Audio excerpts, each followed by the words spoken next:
The near-death experience isn't given just to those who have the experience. It's given to all of us to learn from, because all of us can profit by the lessons that near-death experiences learn in the course of a life review or other aspects of their experience, and we can grow from these lessons, and we can apply these lessons into our daily life. As a culture, we believe that death is the end of everything, that it's the scariest thing we'll ever experience while we're here in human form. And I guess if you don't hear anything from me, I want you to know that it's so magnificent on the other side. It's such a joy to be on the other side. And that from here, it's a graduation. It's not an ending. It's a continuation in your soul's evolution. It's a moving into new and more uplifting adventures. It's not a loss of anything. And your energy continues on. And now I'm in front of the light. And the light is so warm and so glowing and so forgiving. And the light had no judgment. There was no condemnation. There was no blaming, no shame. There was nothing but love and acceptance. And the light was viewing me. The light knew everything that I ever thought, did, or will do. It knew everything. And the light consisted of a love that I cannot even describe, no matter how hard I try. There are no words to describe this kind of light, this kind of love. The love said to me without any words, "You are my beloved soul. I love you with all of my heart. I love you without condition. You are precious to me beyond belief." This is what I was getting from just being immersed with the light. And it was such an intense experience because it was as though many of you have had the experience of having a little baby and just pouring your love into that baby and everything you are and all of your hopes and dreams and everything you are. And in this situation, I was that baby. And Christ was just filling me, pouring his love into me. And it was remarkable. And so the love felt like I was the last newborn child to be born that's ever lived or ever will live again in the entire history of the universe, being hugged, loved, cradled, and cherished by every mother that had ever lived before that. Imagine what that must be like. You mothers in here know what that felt like when you held your first baby for the first time. Imagine on the scale I just told you, and then realize that is nowhere near good enough to explain what happened. That is, it was trillions and trillions of times infinitely more special than that. And I had no idea that I was that loved. And I know it's the same for each and every one of you. That's the unconditional love that was flooding through me. Just, and if the light, I know this, that God was a being of light, pure consciousness. I don't know how to explain it all. I was just there trying to understand the power of everything that was going on. But if a being of light could do backflips with extreme joy and saying, "Wahoo, yes, he's home, let's have a party," that God was thrilled to see me again. Absolutely mind-bogglingly thrilled that I was there again. And it's going to be the same way for you when you go home. Speaking of home, I knew I was home. There was this energetic information of feeling like I was home. Like I had never had anywhere here or ever will. I was my source of origin, my point of creation. I knew I was in the presence of my Creator. I knew I am far more special than I had no idea that, and we're all that way. It's the same for everybody. And there before me was the living presence of the being of light. And this being was all-knowing.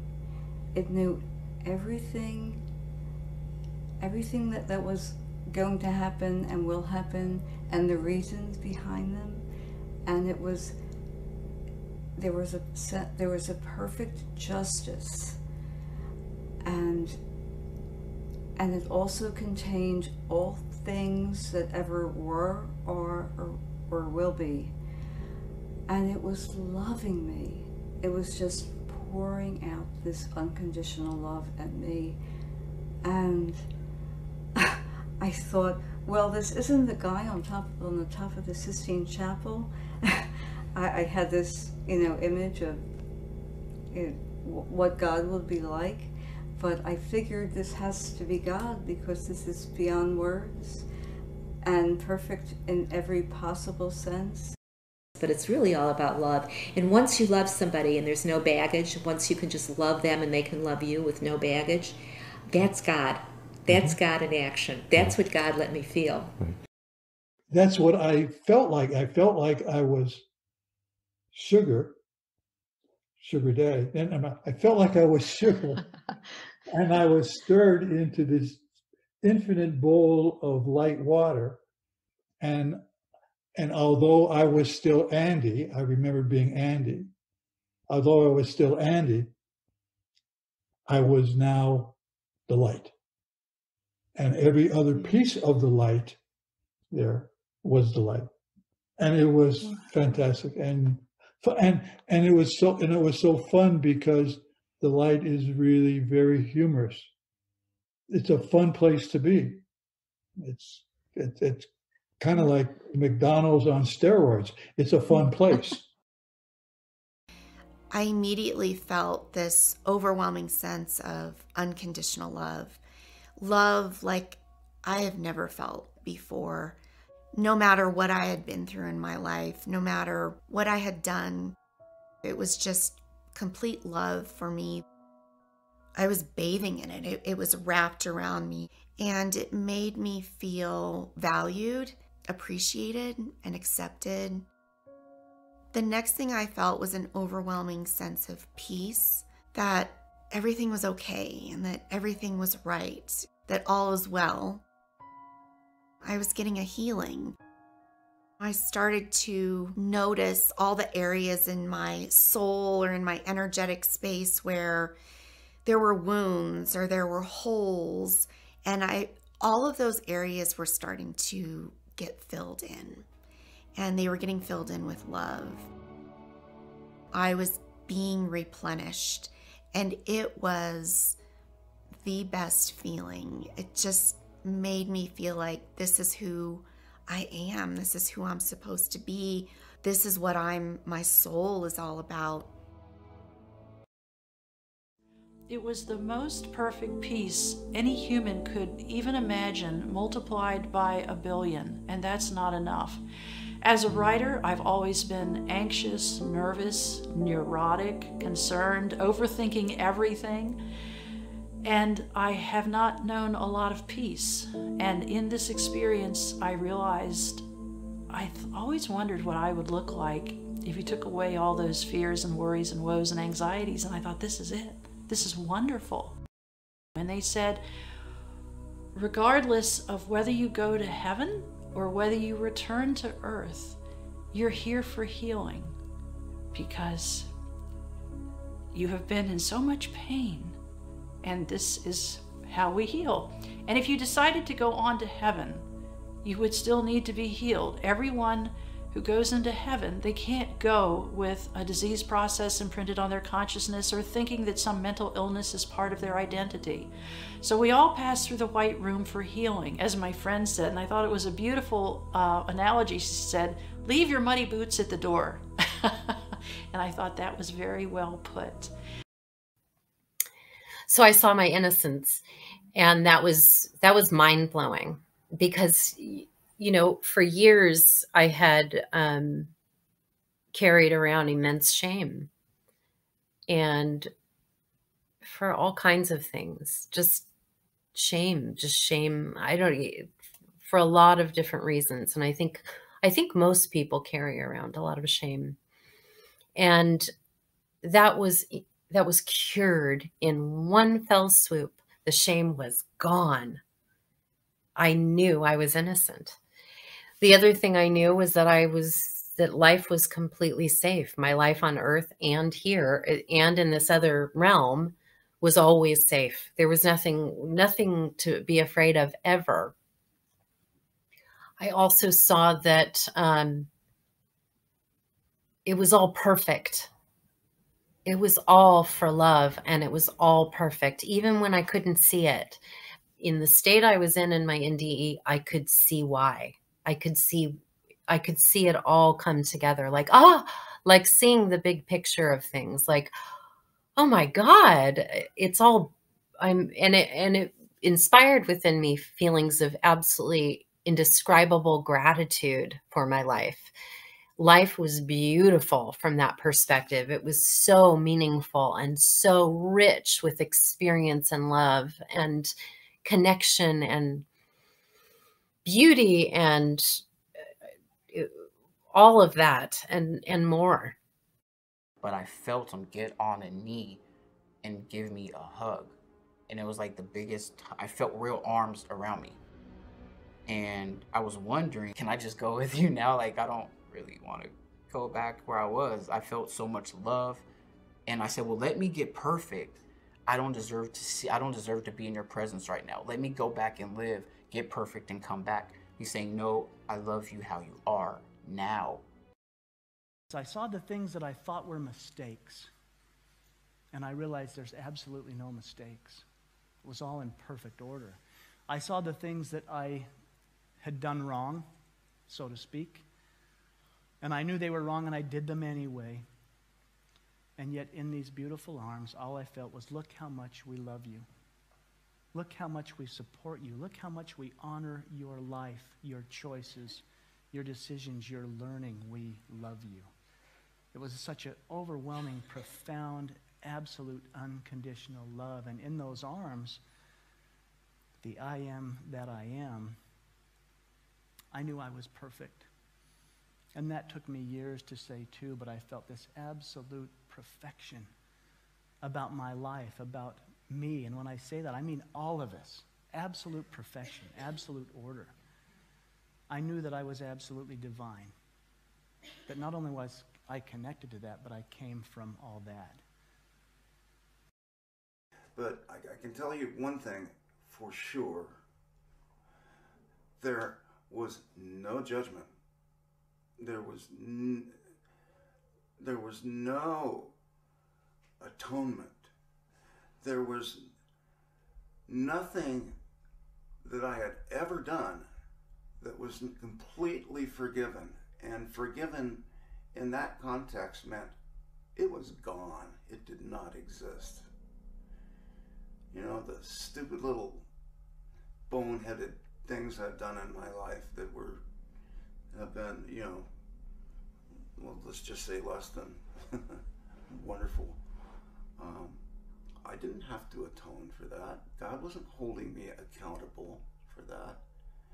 God was loving me right through it. And it was total and complete forgiveness.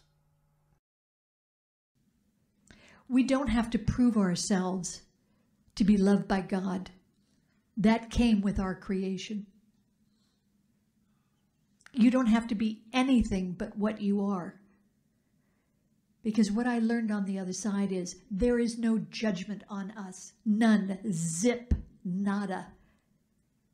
We have to stop judging ourselves, because if God isn't judging us, what are we doing judging ourselves as harshly as we do by listening to that stuff in our heads? We have to trust that we are, in our hearts, a form of God, that it's our connection through love to God, and that the ego has no part in this, and not to listen to all the negativity. You know, it's like when we pay attention to our brains, it's a stream of negativity coming at us most of the time. You'll never hear Spirit speaking that way to us. Spirit is only speaking out of love. It's only through heart connection. I start watching kind of in 360 Technicolor in the atmosphere around me.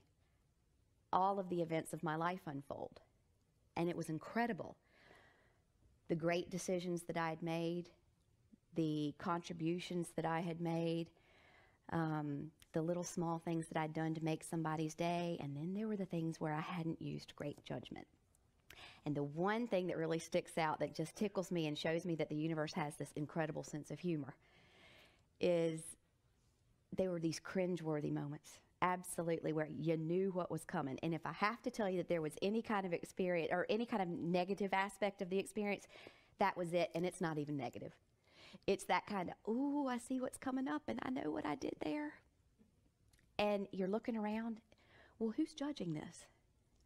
That, you know, I was taught my whole life that somebody was going to be judging. So, you know, and I'm looking, and it's still just me and my cheerleaders, my guardians. And I'm like, wait a minute, this isn't how I was taught this works. God, as hard as it's to accept, there's nothing, as I said, there's nothing that we can do that would make God love us less. And that sounds hard because people have done some pretty bad things throughout history. It really comes down to judging ourselves and being able to forgive ourselves. Once we understand the gravity of what we've done when our time comes. We're supposed to be afraid of God. Not a single person who's had an NDE, not unless their opinion's biased by their religious beliefs, not a single person that's NDE, I'm sure you've seen this yourself, will tell you that God hates you or God doesn't love you. Like, you never hear that. And we laughed and we played. And by the way, the light has a fantastic sense of humor. We would view some of the really silly things that I did in my lifetime, and we'd be laughing at how serious I took them. Because life down here is an illusion. It's a game. Don't take it so serious. The life has a wonderful sense of humor. And we're laughing and we're talking and we're just having a great time. And I also discovered that God has a sense of humor because we chuckled at some of the events that we looked at. And that was very relieving to me. God is not or in my experience of all this, not judgmental in any way at all. So I'm looking, there's no judge, and I'm realizing, oh, wait a minute, I'm judging this. Oh, well, I'm going to be really kind to myself here. And I'm seeing these experiences take place, and the feeling that I'm having is one of empathy for me in the decisions that I made with the tools that I had at the time, and for the other person who's experiencing my lack of judgment at the time, or what we might consider hurtful behaviors. And I'm watching, and I'm kind of very detached, and I'm going, okay, well, if I were doing that again, I might do it this way. And I'm thinking, and I'm integrating those thoughts. And that was it. There was no wrath. There was no judgment, just this peaceful, loving space of everything's okay. But I saw my whole life in front of me. It was more the essence of my life from which I didn't even know that it existed. It was condensed to one spot. Everything was overlaid and it was completely good, which confused me because I'd never had an impression that everything had been good in my life. We're all here to learn. We're all here to do better and be better. How you treat others and stuff. Oh, and there's no religion. That's the other thing. If you go there, there's no religion. There's no priest, there's no rabbi, there's no bishop, there's nothing. It does not matter. Nothing. So when I hear someone say, well, you're going to hell because you're not this and this, I'm like, trust me, you're in such a surprise when you get there. Because it's so not relevant. It's just not relevant. And the important thing is that you learn, however you learn about God and being a better person, however you get that experience, that information is good, right? But there's no right or wrong religion at all. So long as you're a good person, you know, are following God and all that, that's what matters. Doesn't matter how you get there, but no, you're not going to go there and see a priest and a rabbi and all that. It does, no, not at all. It's so just not part of the process at all, at all. I've encountered nothing but beauty, love that I didn't even know existed. Everything since I crossed over to this place has been perfect and beautiful and totally loving. What about my sins? And he said to me, there are no sins. not the way you think of them on earth. He said, the only thing that matters here is what you think. And he asked me a question.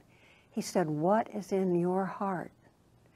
And in some way that I cannot ever understand or describe, I was enabled for a few seconds to look into my soul, I guess, the deepest part of me. They say the heart is the gateway to the soul. I think that's where I went. I saw what the core of me was, and it was love. It was perfect love. It was the same thing that I had been immersed in with the light. That was the core of me. And I knew it wasn't just the core of me. It was the core of human beings. It was the way in which we are created in the image of God. That's the part. We are that piece of God ourselves. That is who we really are. And I remember thinking, of course, of course. I used to know that. How did I ever forget that? So talking about this unconditional love, how does that, in your experience, fit with the interpretation in dogmatic religion of an angry and judgmental God? No such thing. No such thing. The God force, power that I felt was totally forgiving of any so-called error. In my wildest dreams, I can't conceive of God being interested in punishing. God is interested in bringing us to Him, to love. Punishment just isn't God's game. God is for us, not against us. What I experienced, that love that I experienced, did not fit with the story I've been told how Christianity works. And because I knew the love was unconditional, flat out unconditional. And I wish I could go around and touch people and just have them experience that degree of love like I did, so they knew what I'm talking about.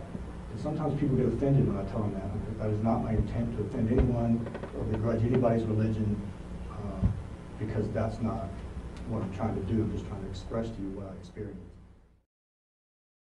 I also recognize that there is something out there that isn't good. Erkennen, dass es so etwas gibt wie das Nicht-Gute. But this dualism of heaven and hell, God and the devil, well, I think these are the ideas you're talking about. Those ideas are pretty childish. If I believe appropriately, the more mature my faith becomes. When I manage to rescue my faith and transfer it to my adult life, then it will turn into a free belief that can think freely, also via denominational and religious dogmas. Faith is a crutch for this side of the world. It helps us to walk. For me, it's the Christian belief system, whether it is Catholic or Lutheran. Well, I believe these two denominations have so many common features and not many proper differences anyway. They never played a big role to me anyway. Faith is just a walking aid, and I won't need this walking aid anymore. This crutch. What was shown to me when I died, like the idea of going to hell and suffering for all eternity, and oh, by the way, I love you. That didn't fit.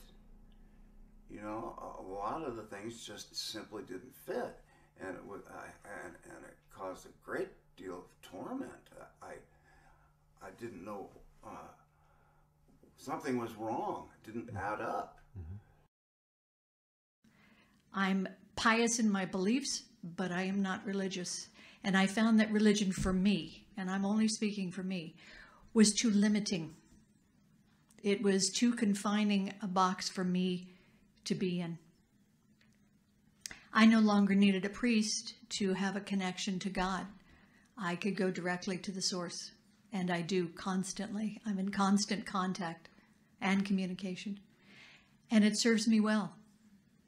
So we all have to find our way and what feels right to us. And I think the most important thing is to trust what you know and what you believe, because nobody knows better for you than you, not even me. So most of us, give our power away in certain ways to other people and circumstances. And I'd like you to remember never to do that, because you are your own God self and you do know better. So I didn't even have to ask, because the question that was there in my mind, well, which one is the true church? It was already in his understanding that it was in my mind. And at the same time that I was feeling this question, I was in his place, seeing myself from his wisdom and knowledge and background. And the way I saw myself asking was like a little kid who goes up to someone with maybe some more wisdom or knowledge. And it was as if I were saying, so tell me, which kind of cheese is the moon made of? Is it Jack, Swiss, or cheddar? And it was, he didn't answer me with words or even with that telepathic communication. He smiled at me, and he just kind of lowered his head in a way that I understood he was going to let me wait a while, whatever a while means, until I was ready to figure out what it was I really needed to ask. When I was able to study all the teachings I studied, there was a point that I was learning things from Hinduism, Buddhism, teachings of Kabbalah, Vedanta, Christianity, Indian cultures of the Americas, and by the age of 16, I already knew that the core of all teachings was the same, and it was unconditional, pure love. And that we were confused with all the rituals, and we stay in the outside and knowing what was important, the core of things, love and unity. If you follow the path of love, you are in the right path. And there are no churches there, not where I was. It wasn't about just one way, and it wasn't about doctrines and books, but just about a universal compassion and love for everything, for everyone. Animals, plants, birds, all of it. It's all together.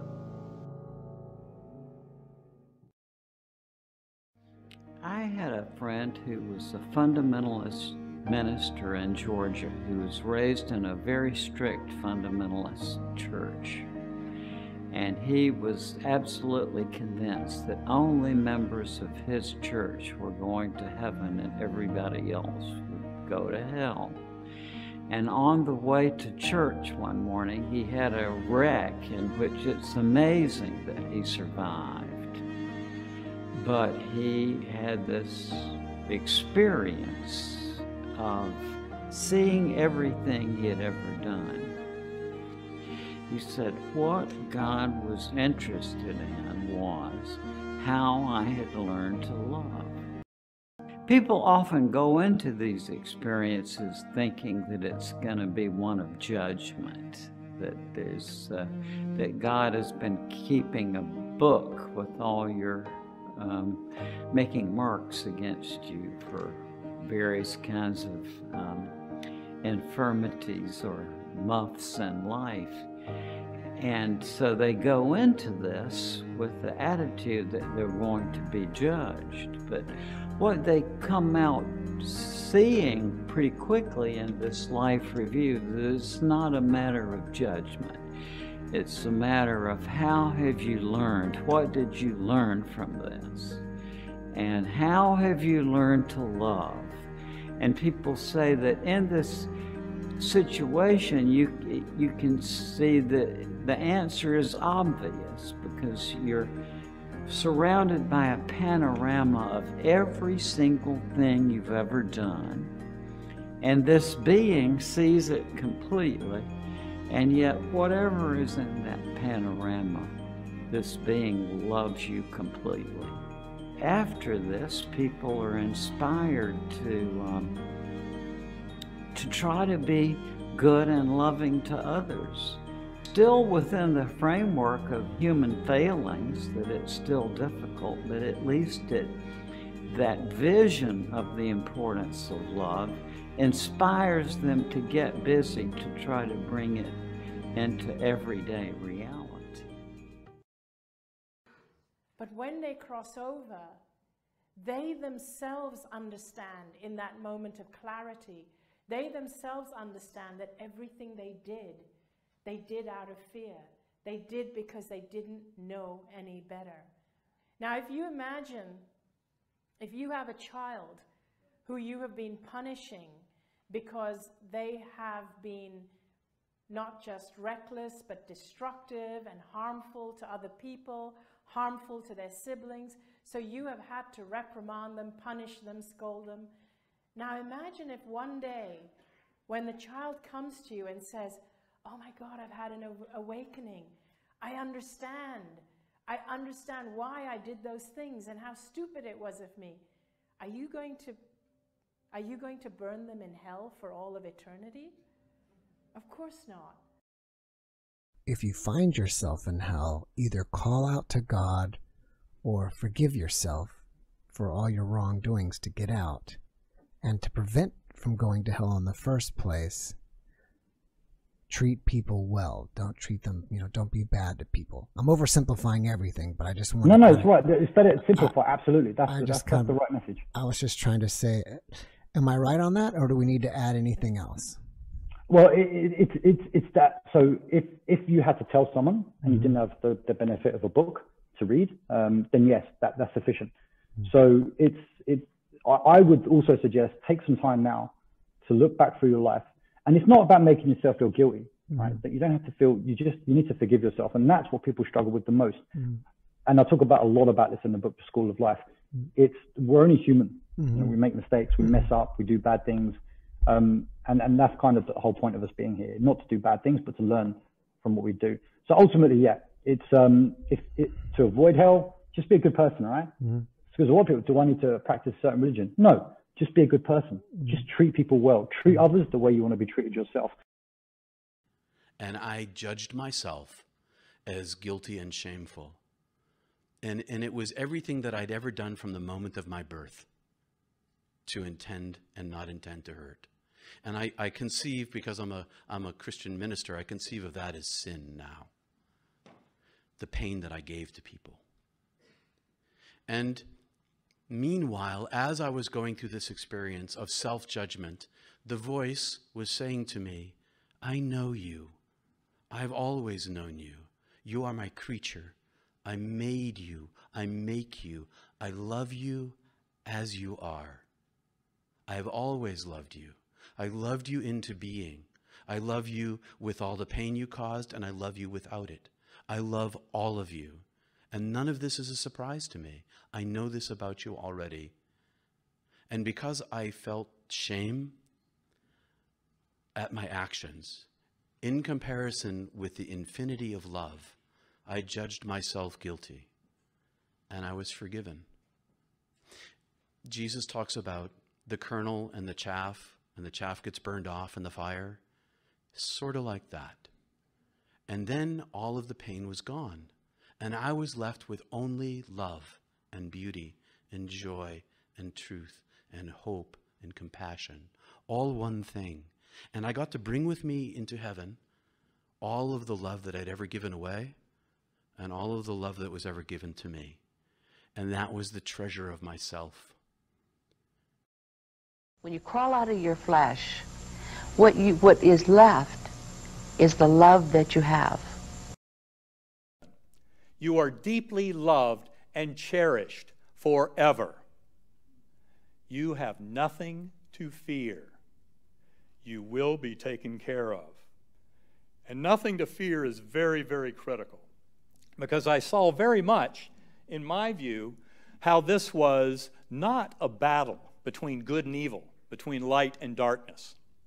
In fact, there's plenty of evil and darkness in this world, but it's not a force that is against love and light of that infinitely powerful Creator. We simply serve as channels to bring that love and light into this world, and it displaces the darkness and evil. The darkness and evil are plenty real in this material realm, and you can also encounter them in those lower spiritual realms, such as I did in that earthworm eye view. The important thing to remember is when you know and fully know that you are a divine, eternal, spiritual being directly connected to that all-powerful creative deity, you have nothing to fear. As I came to the light, I could see that it was a being, a person, that was emanating this light. The light was flowing from him. And as I got closer, I knew who this man was. And I knew beyond a shadow of a doubt, just like I would know a grandfather or a grandmother, I knew that he was Jesus Christ. And I began to rush to him. And I said to myself over and over as I was running, I'm home, I'm finally home. And I never, ever want to leave you again. Almost chastising him for having had to have this separation from him. But he just held his arms out as I ran into them, and he held me, and he loved me unconditionally. And there was a humorous nature about this man. I stood up, I turned around, and there was Jesus. And I don't know if I ran to him or he came to me. I mean, all of a sudden we were there. He just smiled at me, and I felt all this emotion that he had for me. I finally felt like I was home. It was like I stepped into, finally I belonged. This is where I belonged. I was home. Valerie had been a Christian for most of her life, but says she never believed that God really loved her. In my heart of hearts, I did not believe that I was worthy of his love. Because I always felt like I was never going to measure up to what I thought the Lord wanted from me. So when I felt his emotion, I felt how he felt about me, and the things that I thought about myself, like my flaws or my issues, he never even noticed. He just wants me. It wasn't anything that I did for him. It wasn't my performance, nothing. It was just me. I wasn't just loved by him, but he was in love with me. And I was his. That was it. I was done for. And I thought, but then realizing this is how he feels about his creation, those that he's created, whether they know him yet or not. This is how he feels. Valerie says she felt like she was there for 1,000 years and experienced life and love like she never had on earth. Then, Jesus told her she had to go back with a message. He said, you can stay if you want to. And I said, well, if I can stay, I'm staying with you. I'm going to stay with you. And he said, but your purpose isn't done. And he said, I want you to tell the people who I am, who I really am. Because I thought he was, religious. I thought he was mean. I thought he was, I didn't think he was, human. But I tell you what, when you come back, we'll sit down. You can ask me all the questions that you ever will have. I'll answer them for you. So I said, okay. He says, okay, it's time for you to go back. And I turned around. I'm sorry, but he put his arms around me. He put his arms around me. And it was a feeling that I can't explain. It was unconditional love, but it was words. I can't tell you the words. And I'm sorry, but I always act like this because I can feel it again. So,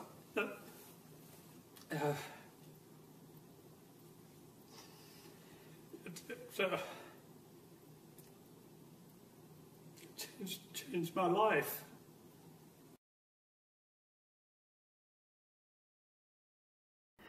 And I'm in my bedroom in this state of awe. I was just in the state of amazing awe, and it was still lit up. And I turned to my side and I see white robes standing next to my bed. And then I looked up. Holy moly, that's Jesus.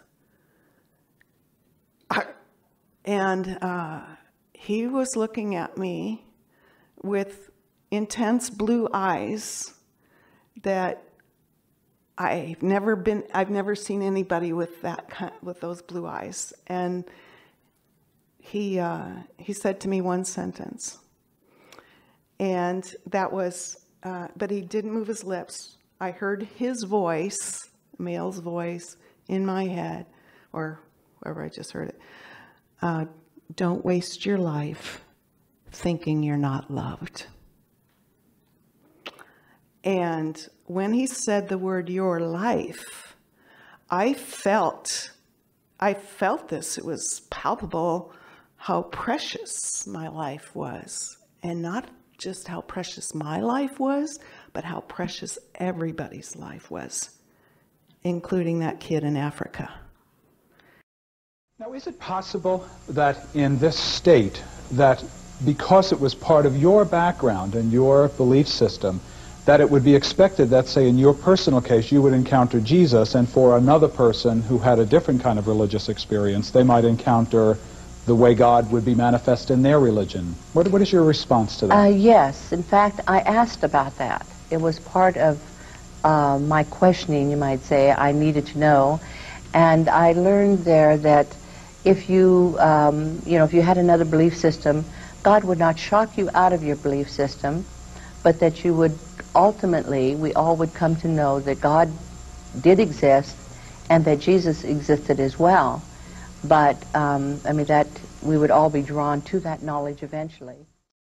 I felt not only that I was loved unconditionally, it was like I just was loved just because I existed, no other reason. But I also felt unconditional love for everyone and everything, even for people that may have hurt me during my life. All I felt for them was unconditional love and compassion, and a knowing that no matter what they did, even if they hurt me really badly, no matter what they did, they were still doing the best they knew how at the time. It was like I understood why they did what they did. So there was no, it's like that feeling of unconditional love is not even a feeling of forgiveness towards those that hurt you. It's beyond forgiveness. It's like, I understand why you did what you did, and therefore there's nothing to even forgive. Because when I understand you, to me, it means you haven't even done anything wrong. To forgive someone means to say you've done something wrong and I forgive you. So there's even a judgment there. There was like no judgment. It's like a knowing. It's almost like having walked a mile in their shoes. It's a knowing that if I was in your shoes, I would have done the same. So there's nothing to forgive. Mm-hmm. That's the kind of feeling of unconditional love. And in that realm, that was all I could feel for everyone. And that was what I felt that I was surrounded with. I saw what a beautiful soul she is, how brave she is. I saw that she had been mistreated and abused. And I saw how all of the bad behavior and cruelty that I felt from her was purely because of, once again, purely because of her fear. And I found myself not only forgiving her. There actually, after seeing everything so clearly and seeing why she was the way she was and who she really was on a soul level, after seeing that, there wasn't even a need to forgive her. It was just a big, oh, I get it now. You know, like just total compassion and understanding for her and love, total love for her. And on top of that, I admired her. So I went from feeling victimized and feeling like she was not a nice person and not a good person. I went from that to completely changing it and admiring her. And that was very powerful. And I've always remembered that now. So whenever I see someone behaving badly or being cruel or acting out of this or that fear, I look at them as fearful, and I see them as I try to see them as God sees them, which is the way God showed me what my stepmother was really like and why she was the way she was. So God knows everything we've been through, or God understands us into the tiniest details of our lives, knows everything about why we are the way we are, why we're grumpy, why we may have certain survival mechanisms that are malfunctioning, and why we're addicts, why we are having trouble in certain areas of our lives. God understands all of it. And if only we could see that, if only we could see everyone the way God sees them, I can't even imagine how that would change the world. I felt this energy just wrap itself around me and move into me and become me. And just like with my grandmother, this energy let me see through its heart and through its eyes. And now I can call it God. At the time, going from atheism to having this experience, I couldn't use a word, but now I know that was God comforting me. And together we moved to the baby. And that baby was in a cloud that contained thousands of clouds, and in each, thousands of bubbles, and in each bubble was another event from my life. So we had the experience together of bobbing through the bubbles, and at the same time there was a linear sequence of the 32 years I had been here in this lifetime, and I kept hearing myself say, no wonder, no wonder. And that meant, no wonder you are the way you are. Look at the abuse you had as a child. And when I would think that, this energy would hold me tighter. And looking at it now, it was such a powerful experience that if that energy wasn't holding me, I don't think I could have survived. I think I just would have exploded. And together, what we re-experienced too was that my mother, who was the one that was very crazy and tormenting me, abusing me, I could feel and see and hear somehow all the abuse that she had had as a child. So there was like instant forgiveness because there was instant understanding. En ik kreeg 2 zinnen mee. En de ene was, mensen hebben lief voor zover ze kunnen. Het lijkt een dooddoener. Maar het is het helemaal niet. En de tweede zin was, you don't need to go anywhere. En er zaten mensen om mijn bed heen en ze praten. En ik dacht, ze praten maar ze zeggen niks. Wat ze zeggen is niks. Over wat ze zullen doen, wat ze gaan doen, wat ze gedaan hebben, wat ze niet gedaan hebben, wat ze zullen doen, wat ze niet zullen doen, hoe ze met vakantie gaan. En het was niks. Het had geen inhoud. En ik voelde me ongelooflijk alleen. En toen begon die zin van mensen hebben lief voor zover ze kunnen, begon aan de deur te kloppen. Dat mijn alleengevoel ook een signaal was dat ik meer van ze verwachtte. En dat ik moest aanvaarden dat mensen lief hebben voor zover ze kunnen. You don't need to go anywhere, dat betekende dat ik volledig ben. Ik ben vrijheid. Ik hoef het niet te veroveren. Niemand kan het van me afnemen. Ik ben het. En ik hoef ook nergens naartoe om die vrijheid terug te winnen. Langdurig therapie meegemaakt om de emotionele, dus de psychische schade van die geweldstraumata ook na het kamp, om daarmee om te leren gaan. Maar in essentie ligt onder al die traumata, daar ligt gewoon je bodem. En die zielenbodem, die kan niemand van je afnemen. Die vrijheid van die ziel kan niemand van je afnemen, ook een kamp niet. En elke keer word ik dus gewekt in mijn leven aan die allereerste oorsprong, die elke beperking te boven gaat. Maar ik ben ook mens genoeg om er vaak zo een beetje eronder te zitten en dan krijg ik weer een schop van oh ja, ik vergeet het weer. Dus zo gaat dat. I was in heaven, enveloped in and next to the voice who spoke to me and said, "In the way that I love you now know I have always loved you, with an infinity of love beyond human capacity for understanding, beyond my ability of my brain to know.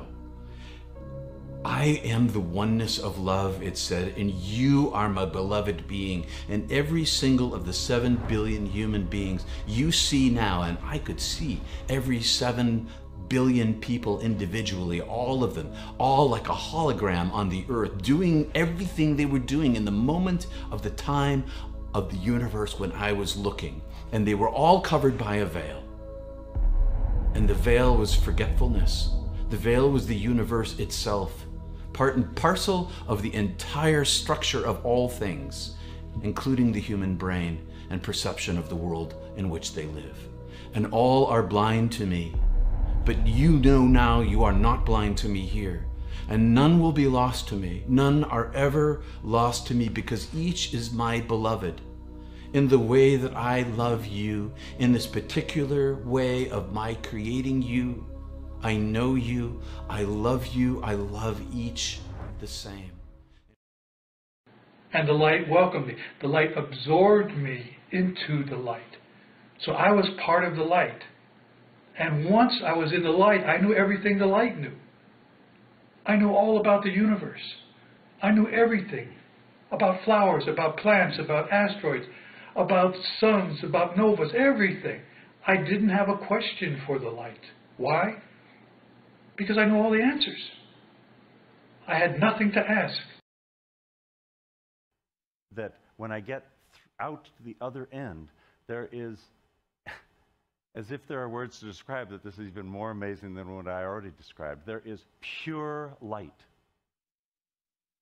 Pure light, love, truth, grace, peace, all consciousness, all knowingness. And having left the body way behind, and even the mind, the spirit starts to experience complete oneness with all that ever was, ever will be, and all that is, and complete understanding of all of it. Imagine such consciousness. I felt connected to everything. I knew everything. It was like there wasn't anything outside of my awareness.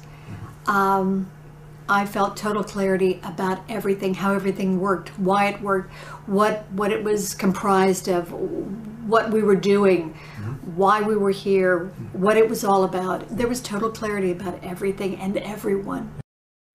And I began to know things that I didn't know before. It was being fed into me as if I were a receiving station. I had no thoughts of my own at all while this was going on. And what was being transmitted to me was that I was an immortal being, that I had always existed. I always would exist. I was eternal. I was indestructible. There's nothing that ever really could happen to me to wipe me off the face of the earth or any other place. And I knew that that was true. I didn't doubt anything that the light was giving me, because somewhere inside me I knew the light was, I didn't think oh, the light is God. I didn't think that. I just felt the light was from God. I had feelings, not thoughts. And I knew that anything the light was giving me was the absolute truth.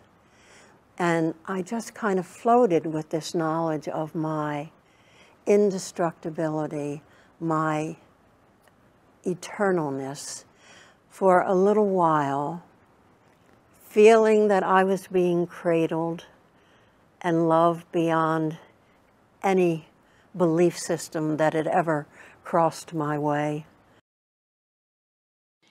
And during my time there, I had a complete understanding of the divine order of the universe, how it could possibly be true that there is a God that is real and present today, knows each and every one of the billions of us on this planet individually, loves each and every one of us as though we're the only ones, and has a plan for each and every one of us and for the world that's one of hope. It was like I had access to everything. And what struck me so strongly in my experience was being able to not just see that there was math and science in everything. It wasn't like, if a teacher gets up at the front and says, let me show you this math, or, let me teach you this. I was all of it. And I knew that while I was these things, this math and this science and this order that was in the universe, I knew that there was nowhere that it wasn't. And even if there's a tiny bug going across the room, I knew that that was within this math and science too, in this beautiful order. And so for me, it was beyond just beautiful, because my life before the experience, I struggled with looking out in the world and feeling like this really looks chaotic. I get that God's in charge and he gets to have the remote control to our lives and, pick what he wants. And then in the end, he'll explain why he did it. But it just seems so chaotic, and it doesn't seem like sensible enough that any being should be able to do it this way. And it frightened me, and it wasn't enough for me. It didn't appease me to see things this way. And so in my experience, to be within this order and see it, there was so much order, it was beyond anything I could imagine or ever put word to. It was incredibly beautiful and peaceful. The universe runs according to a perfect plan. I knew that the plan was perfect, and everything that we think about as hard to understand or unfair or cruel, brutal, whatever, that was all really without meaning. And I know that's very difficult, but I knew this. I understood it. I comprehended it in a way that when I came back from the experience, I really couldn't comprehend anymore. But I understood that all of the things that we worry about and that concern us, we don't have to worry about at all. There is a perfect plan, and the plan is working itself out in its perfection.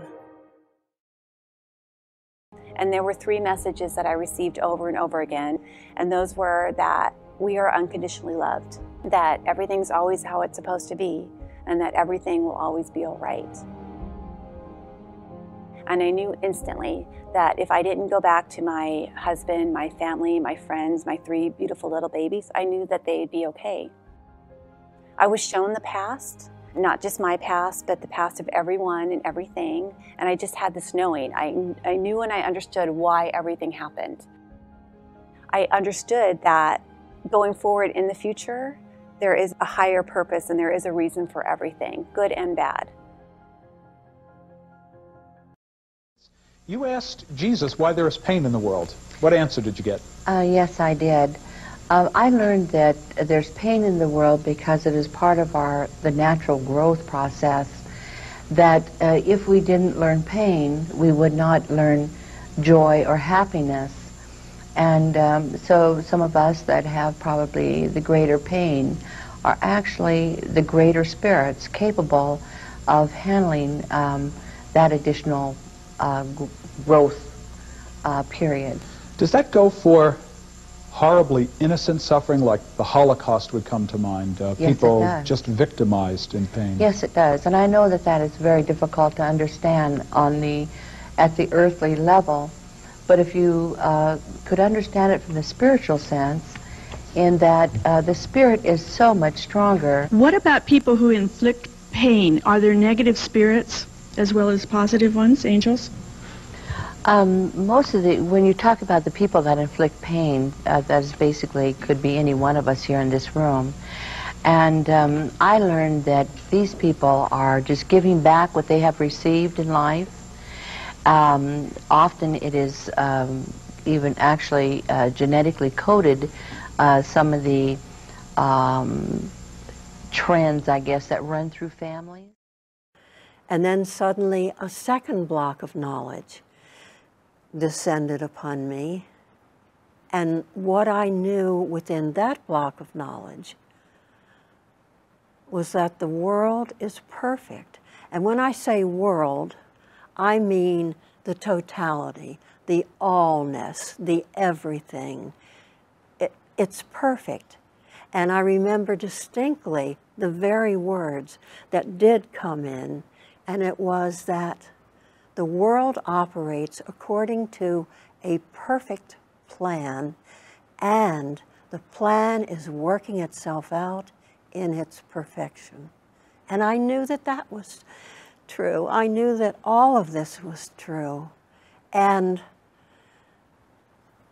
I lived with this feeling for a while, knowing that all the things that we think are cruel and horrible, and all the wars that are going on, knowing that somehow this is part of the perfect plan. It's part of what God is working out, and that I didn't personally have to worry about it. Although back on earth you want to do something about it, and that's because we live here on earth for the moment. But in reality, I didn't have to worry about a thing. It was all planned out and perfect. And that was the teaching I got from the very beginning. Everything is going to be okay. And although I couldn't understand that many times, how this can be okay, that was always the teaching. Everything is happening for a reason, and everything is following a path of perfection. We just don't know this, because we're just living and understanding a very little piece of the picture. We don't know what anything is for. And later in my life, I learned that the purpose of this was the beings of light wanted to show me that home was not a place. Home was a state of being. Home, heaven, is here and now. True learning happens in the body. And this is a big deal to me personally, because so much of my life was about wanting to escape the body and wanting that for other people. And I also grew up hearing, when you die, you get to, take off that glove, and you get to, be free. And so I kind of thought, like, here is the more negative, there the more positive. And with this understanding in this place that the body is, in a way, there, as hard as it is to see and understand, true learning happens within the body, because when we are in experience in this form, there's something that evolves within us, that can evolve within us at soul level, that makes the body an important part of the whole, that it isn't one's good and one's bad, but that the two work together in an important way. So that was very healing for me personally, to come to a better understanding of the body. And the coin of that realm is love. That unconditional love that goes far beyond the phrase, far beyond those words. And of course, so many who have had near-death experiences and shared death experiences and other similarly spiritually transformative experiences know exactly what that's all about, that unconditional love. And the reason it's so important for all of us to get is because we're here in Soul School to learn those lessons of that love. And what we find is that that unconditional love has infinite power to heal. And I came from my journey to see that the hardships and difficulties in this life, and I promise you as a neurosurgeon, as a doctor, that very much includes illness and injury. They are gifts. They are opportunity for growth of our souls. We are all here as members of soul groups to do this growing. And when I talk about soul mates, I'm not just talking about that love of your life. I also came to see that often those who I'd seen before my coma as my nemesis, you know, as someone who was in my way, preventing me from getting something I wanted in this life, often is a very near and dear soul mate. And I came to see the power of that love, that unconditional love, to heal. It heals the individual, it heals the soul group, it heals all of humanity, it heals life all around this world, and it heals consciousness throughout this universe. I remembered that my soul chose to come to Earth.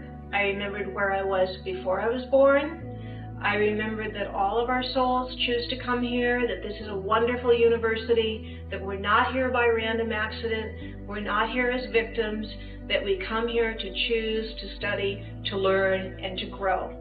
And that on some level, this is like a wonderful theater. It's like a big university, we all play our part, and when our time to go comes, we leave. As a parent, I find it would be very hard for me to leave my children. How did you handle it? You know, I felt the same way because I had 7 children that I deeply loved, and my husband as well. But when I left the hospital and went to see my children and my husband, I wondered why I didn't have that feeling of despair in leaving them. But I could see into each of their lives, and I knew that they were here on earth with their own agenda, and that it would be okay that whatever I was needed for in their lives had been taken care of. It was done. Our responsibility is not to know the answer and to make that judgment of whether something is worth it or not.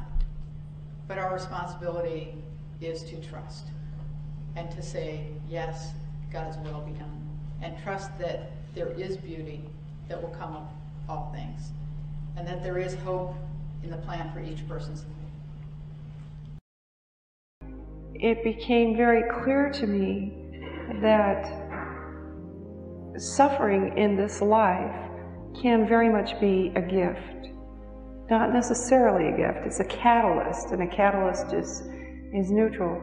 But suffering gives us the opportunity to grow spiritually. And if our true reality is spiritual and not physical, and if our physical suffering results in the development of our spiritual being and spiritual qualities, then it can indeed be a gift. Because if you think about it, there's no moment that we can be courageous without the existence of pain and danger. There's no way that we can truly show compassion in this realm of existence unless, unfortunately, someone else may be suffering. There's no way that we can truly have patience, that spiritual quality of patience, and endure unless things are not going according to how we may desire. And so, if as a result of our physical suffering we can develop these eternal, these essential, these everlasting, these non-ephemeral qualities that are going to last beyond our mere 70 years of life, you know, into the next realm, then we are creating our own spiritual being that we're going to take with us. And that is the most glorious of achievements that we can possibly have. So suffering from that perspective gives us the opportunity to exhibit spiritual qualities and can indeed be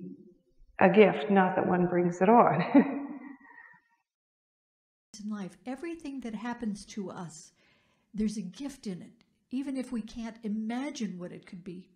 You've heard many people who've had cancer talk about what a gift it was for them, because they learned about loving themselves. They learned about opening their hearts and allowing people to do for them. They learned to receive. The thing about life, what I learned, is that everything about life is a gift, even the challenges. We're here to experience life, so we're here to even experience the challenges. When I had cancer, I never would have thought that was a gift. I suffered a lot, terribly, and if anybody told me that was a gift, I would have thought it was absolute nonsense because I was suffering so much. But today, I know that was the biggest gift that life could ever have given me, because I wouldn't be standing here today in beautiful Sedona, Arizona, if that hadn't happened to me. Thank you.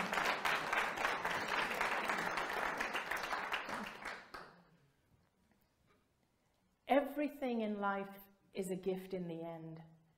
And if it doesn't feel like a gift right now, it means you haven't reached the end yet.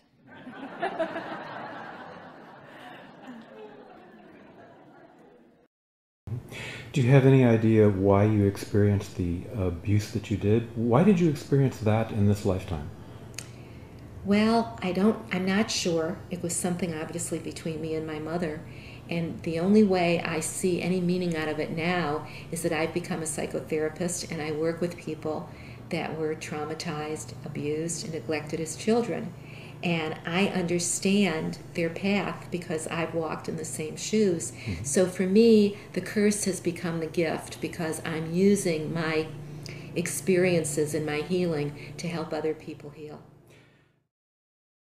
Situations were very hard at home. My parents were at the verge of divorcing.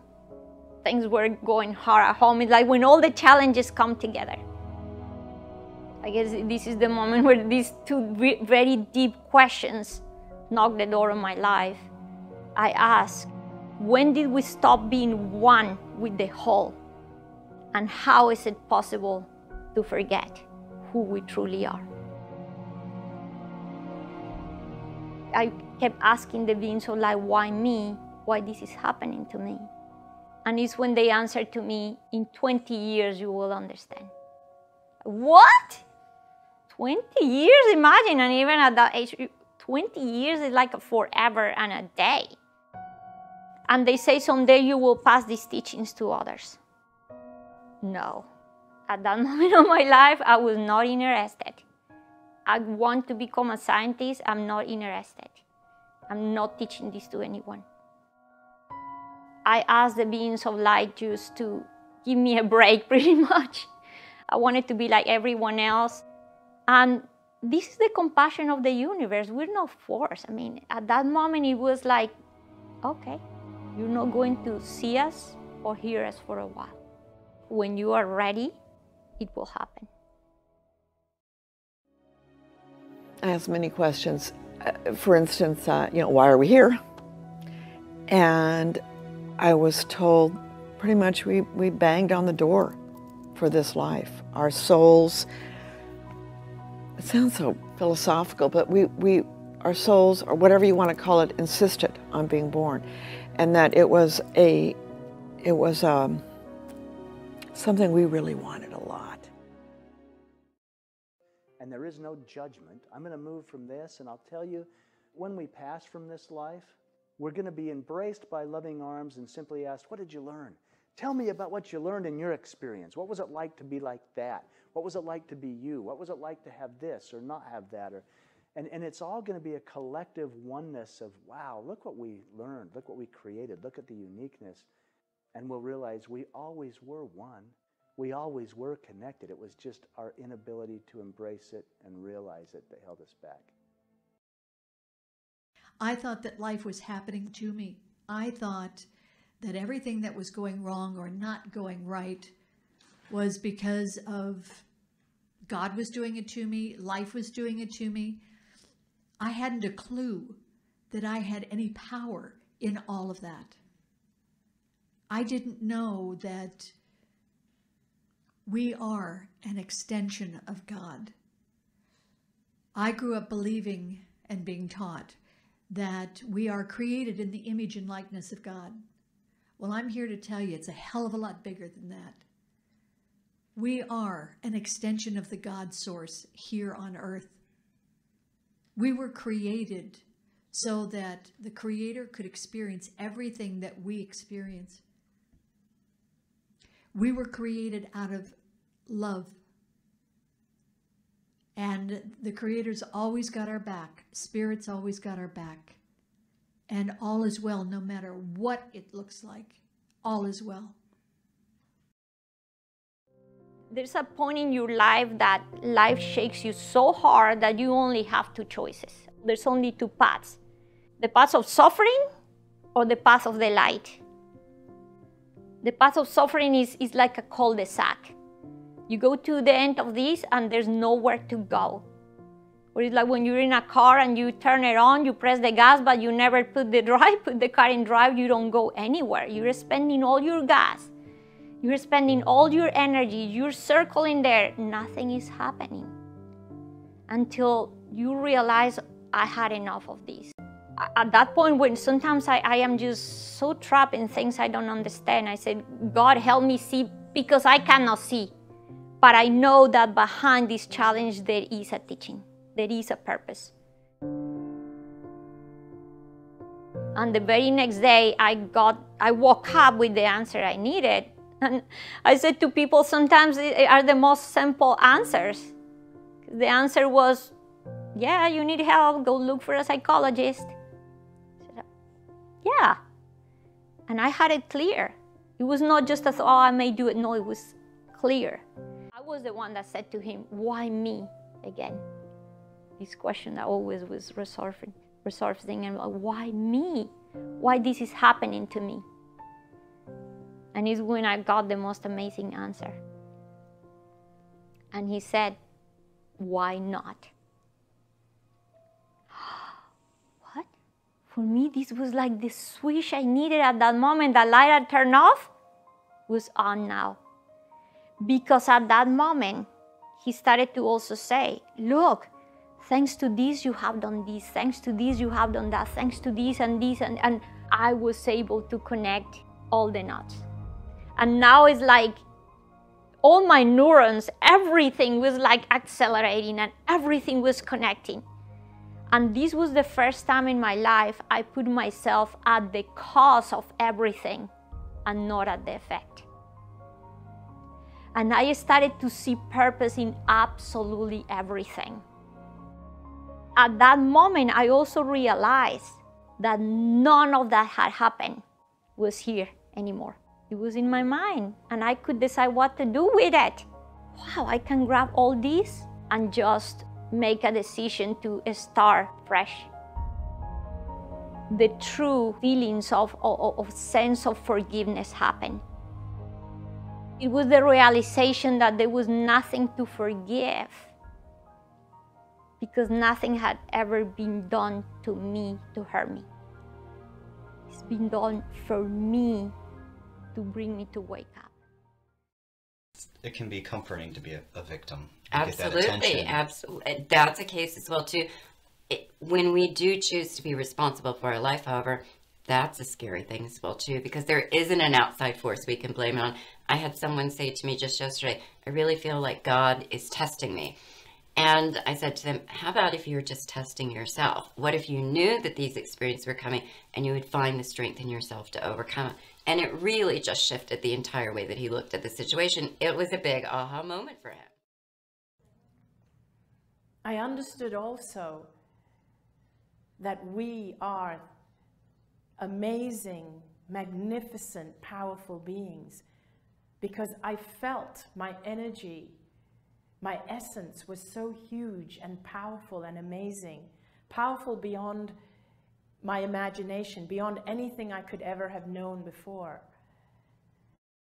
I used to live in a fear that the world was going to end or God was going to come and fix it. Now I'm a firm believer that it's up to us, that we're divine, powerful beings.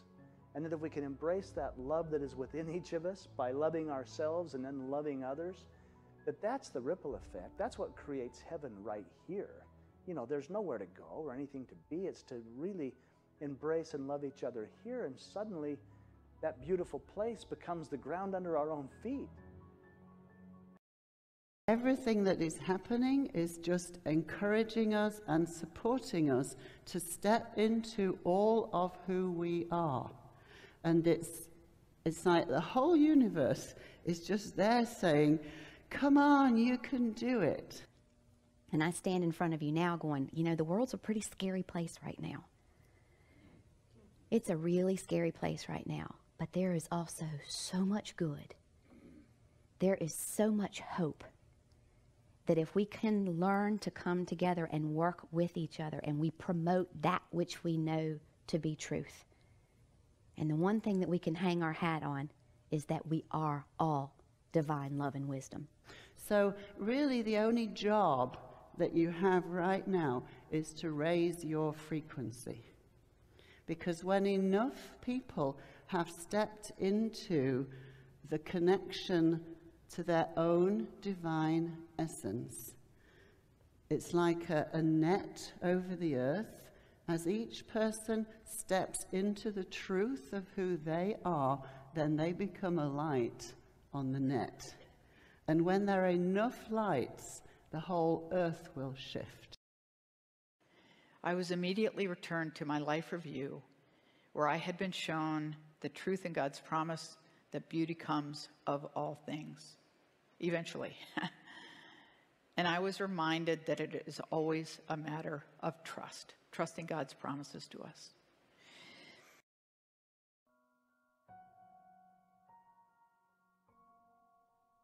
I mean, yeah, if it's so good there, why be here? I deal with a lot of people who struggle with suicide or who have lost children to suicide, and I have no judgment of that. There were many times during my struggles that I thought I'd rather just go. Of course, I had a son here that was keeping me pretty grounded. But I think this is the big game. It's like we can't experience what we want to experience when everything's light and beauty and peace. It's almost like we wanted to have the opposite. We wanted to experience what we're not so we could finally embrace what we truly are. I'll go back to my old football days where they would draw it on the chalkboard and all the X's and O's and everything looked perfect, and yet you never knew until you got on the field and smelled the grass and had someone hit into you that, you know, what it was like. And I believe life is like that. We wanted to come and have the experience because our soul would expand. And while we're here, we just think, oh my gosh, I can't do this. I mean, this is too hard. But our higher self, our higher knowledge thinks, yeah, but that's why you came.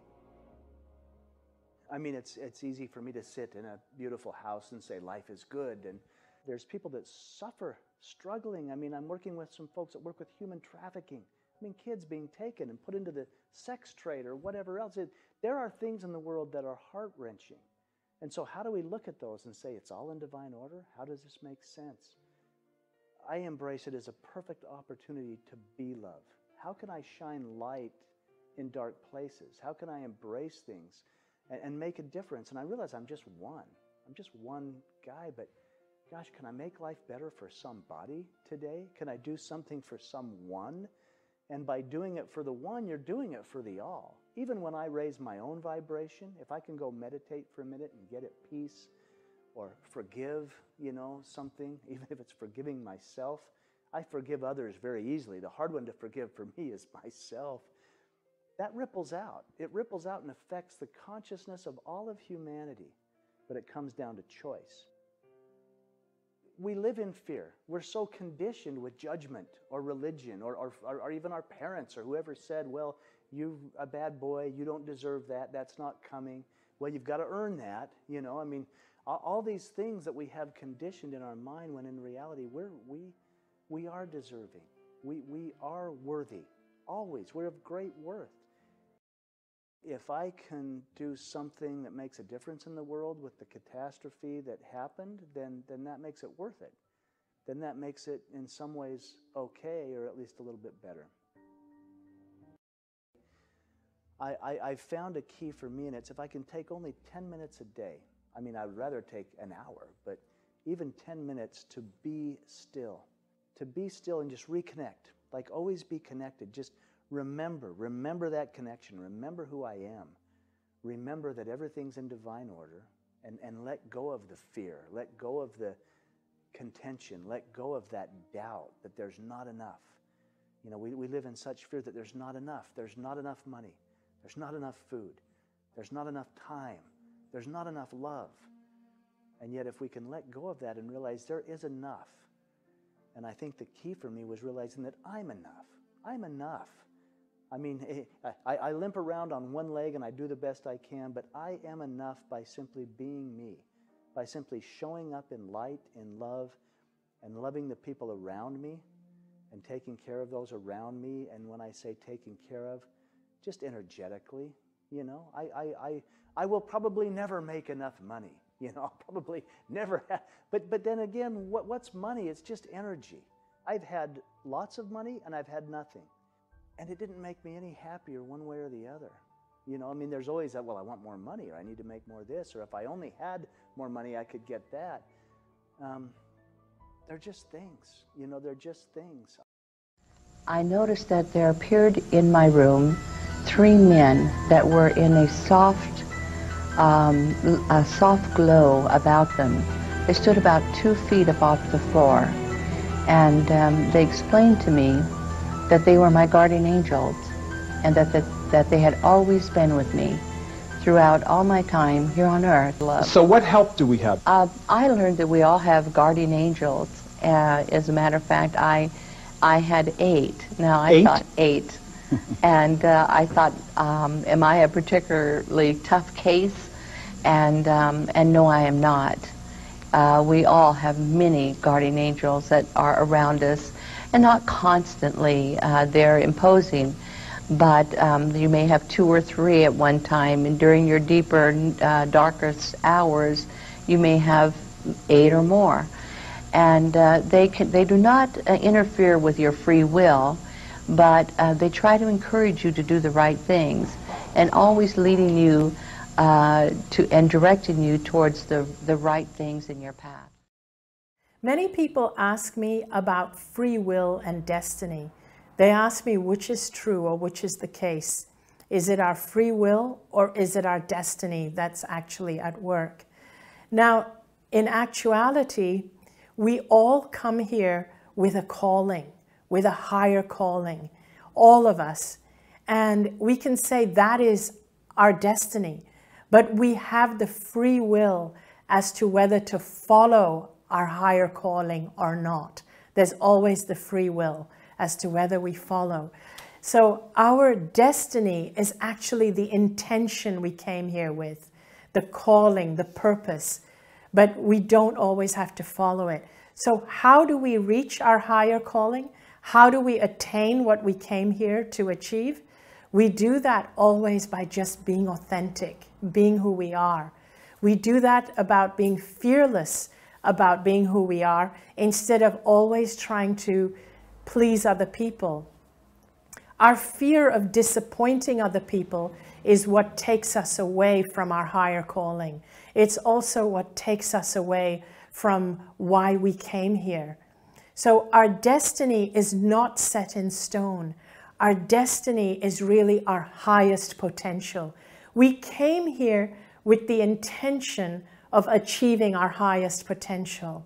So if we really want to achieve our highest potential, our only work is to shine our light as bright as we can. Our only work is to find love.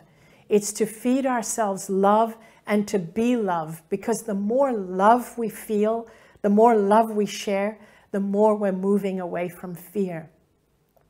We have the free will to go in the direction of fear. We have the free will to make ourselves small and dim our lights. And so this is where free will comes in. Do we follow our destiny, or do we follow our lower self and follow fear?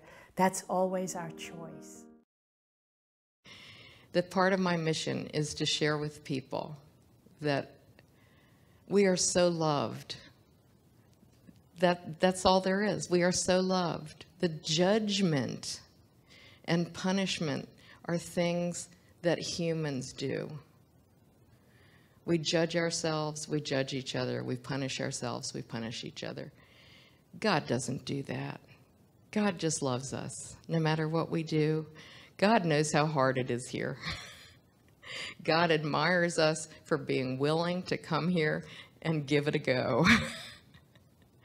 We have so much tremendous support, we just can't see it. But if you tune in, you can feel all the love around you all the time. Remember to ask for help, because it is always there. It is always there.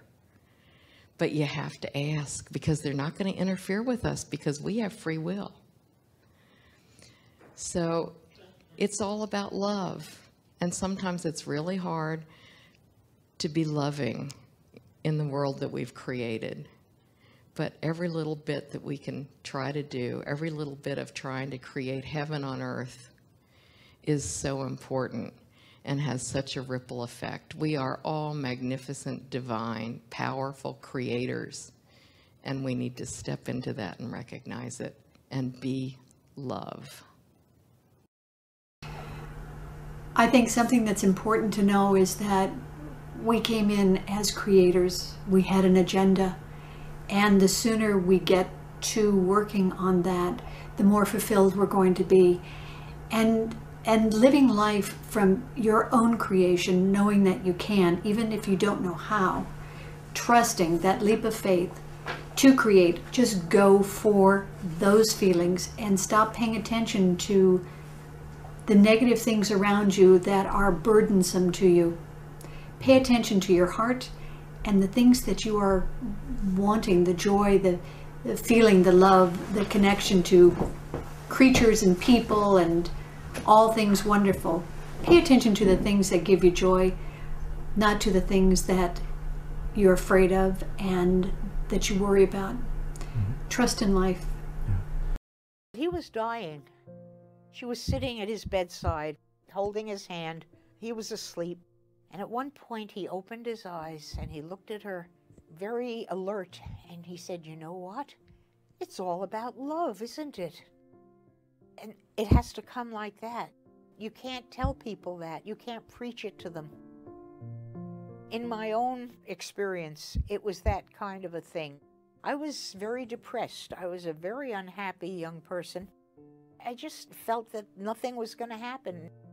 I had spent my life trying to please other people, and no matter how hard I tried, I wasn't able to please them. They were always critical. And then I had this sudden insight that said, you know, you've got to stop trying to please other people, because even if you do, it's not you that they're going to accept. They're accepting false face that you're putting on, and that's not going to make you happy. Wouldn't you be better off just being who you really are? And then if people don't like you, they don't like you, but the people who do like you really like you. We spend so much of our lives reacting to this terrorizing threat of what will people think. But pleasing somebody by being false is not love. And demanding that somebody behave a certain way so you would love them, that's not love either. Love is being who you are and accepting other people for who they are. Because when you don't love yourself, you don't allow yourself to express who you are. When you don't love yourself, you believe that everybody else is better than you. Everybody else is more important than you. Everybody else's message is better than yours. That was me. That was who I am. I would make myself small so others could be big. I would dim my light so others could shine. That was me. I would say yes when I meant no. It was easier to disappoint myself than it was to disappoint other people. When you love yourself and you fill yourself up, you have a lot more to give other people, because you cannot give people what you yourself don't have. When you give and give and give, but you're empty inside, and you just keep giving because maybe for some reason you've learned that it's selfish to love yourself, it's selfish to give yourself, and it's selfless to give. You've got to be loving, you've got to keep being generous with your love and doing for other people. And you keep doing and doing and doing, and then imagine that you become drained, which is very common, which is what I did. I became drained to the point I got cancer. Now imagine you start to become drained and tired of giving, and you realize that people aren't giving back to you. And now you're feeling a little bit needy, like you need some support, but it's not coming back to you. What do you feel? You feel resentment towards the people you've been giving and giving who aren't giving back to you. And when you feel resentment for them, what happens is that it makes your love for them conditional. And that is the start of a dysfunctional relationship. And that's why we have so many relationships that are breaking down. Now, you imagine if you allow yourself to fulfill yourself, you allow yourself to love yourself enough that you allow yourself to find your joy. Now, people who love themselves, who allow themselves to find their joy and feel joyful about life, are the most fun and generous people to be around. And when you love yourself to the point where you are feeling fulfilled, self-actualized, then the love that comes from you is unconditional because you don't need anything back from anybody. The other interesting thing you'll find that happens when you learn to love yourself is that you will find that other people love you more when you love yourself more. You will also find that other people respect you as much as you respect yourself. Other people value you as much as you value yourself. And the more that you love yourself, the more love you have to give, and also you'll find the more other people love you. There's really no downside, and I cannot figure out why this is such a huge secret. I just can't figure, because there's no downside. People say that it's egotistical to love yourself. No, the ones who are the most egotistical or narcissistic are the ones who don't love themselves, and they're overcompensating. It's the other way around. The people who love themselves are the most generous and joyful people to be around. And people have asked me, well, how much love for self is too much? There's no such thing as too much. Our planet suffers from too little self-love. And when we love ourselves, we stop judging ourselves so harshly. We become kinder to ourselves. And when you are kinder to yourself, you're kinder to other people. When you stop judging yourself, you stop judging other people. People who we see as very critical, judgmental, they're actually even more critical and judgmental inwardly towards themselves. What you are inside is what you express outside. So the more you love yourself inside, the more you'll show that outside. So that is really the #1 key thing. The second thing that I learned, which is really important, is to live your life fearlessly. Be yourself fearlessly. It's really important to be fearless. And what do I mean by fearless? I mean that stop fearing things like what other people think of you. Most people don't really care. I used to worry so much about what people thought of me. I was, as I said, a people pleaser. So I feared everything. I feared what people thought of me. I feared not being good enough. I feared failing. I used to treat myself like a doormat. I would put myself last. I would always put other people ahead of me. When I would do things for people, I didn't do it from a place of love because I didn't do it because I wanted to do it for them. I did it because I feared what they would think of me if I didn't do it. So every choice, every decision I made came from a place of fear, not from a place of love. Oh, and that's right. The other thing I was told was that because it's not my time, there's no cheating. The interpretation is no suicide. You are cheating if you do that. He didn't say it was a sin or a crime. I'm not saying that I know if it is or it isn't because I don't. But he said no cheating. What about that part? You cannot go before it's your time or it's cheating. I don't know why he said that, but he did. So no suicide. Yeah, one thing I can tell you is that suicide won't work. If you're thinking about that, you can just scratch that one off the list because it's not going to do what you think it's going to do. And I'm not exactly sure what that means. Again, I'm no guru, but I know that was one of the things that I was shown is that no, you're not going. There's no short way around. You're not going to die until you fulfill your purpose. During my life review, any moment in my life where I had caused myself self-harm, I saw this as just sad through the eyes of God. So I wasn't judged as bad or I deserved hell for that. I just saw that God felt so sad that that was the choice that I made, that in that moment I didn't know how to walk through pain and realize that there was an end to it, you know, that it's like just walking through a dark forest and it seems troubling for a time, but eventually you come out into this beautiful meadow and life looks a lot better. I didn't realize that I could actually walk through that. I thought it was too much for me. And also I didn't swallow my pride and reach out to people. God wanted me to take care of myself, but God also showed me in that moment that there were a myriad of other choices. So there were all these paths surrounding me and all these different avenues that I could have taken. So I could have called a suicide hotline. I could have gone to my neighbor and opened up. I could have called a family member. I could have looked at university resources. There were just so many other possibilities.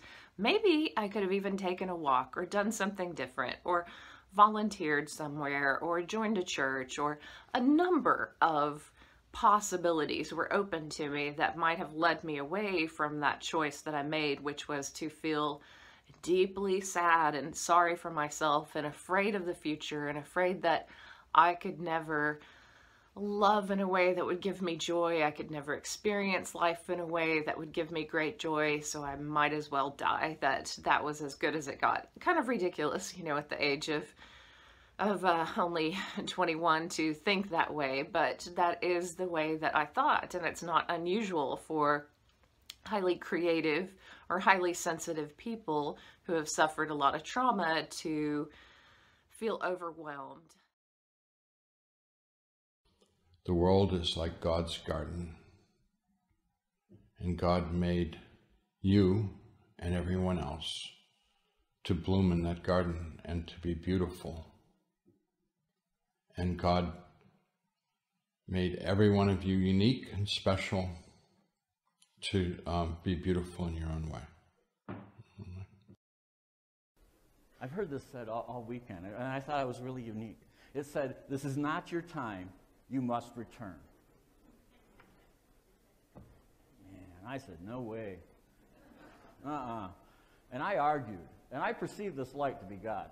So I argued with God. And I said, no, I've got a family here I never knew. I'm feeling loved like I've never felt I was loved. I mean, I never knew when we're walking this life that we're loved. I mean, we are loved. I never knew that. And I didn't want to go back to that separation. I didn't want to go back to that body. And that body I knew was still in the ocean, being tumbled and tossed, was very broken, and was just cold. It was not something I wanted. Cold and confining. I didn't want to go back to that. I thought I presented a pretty good case. You can see I'm here.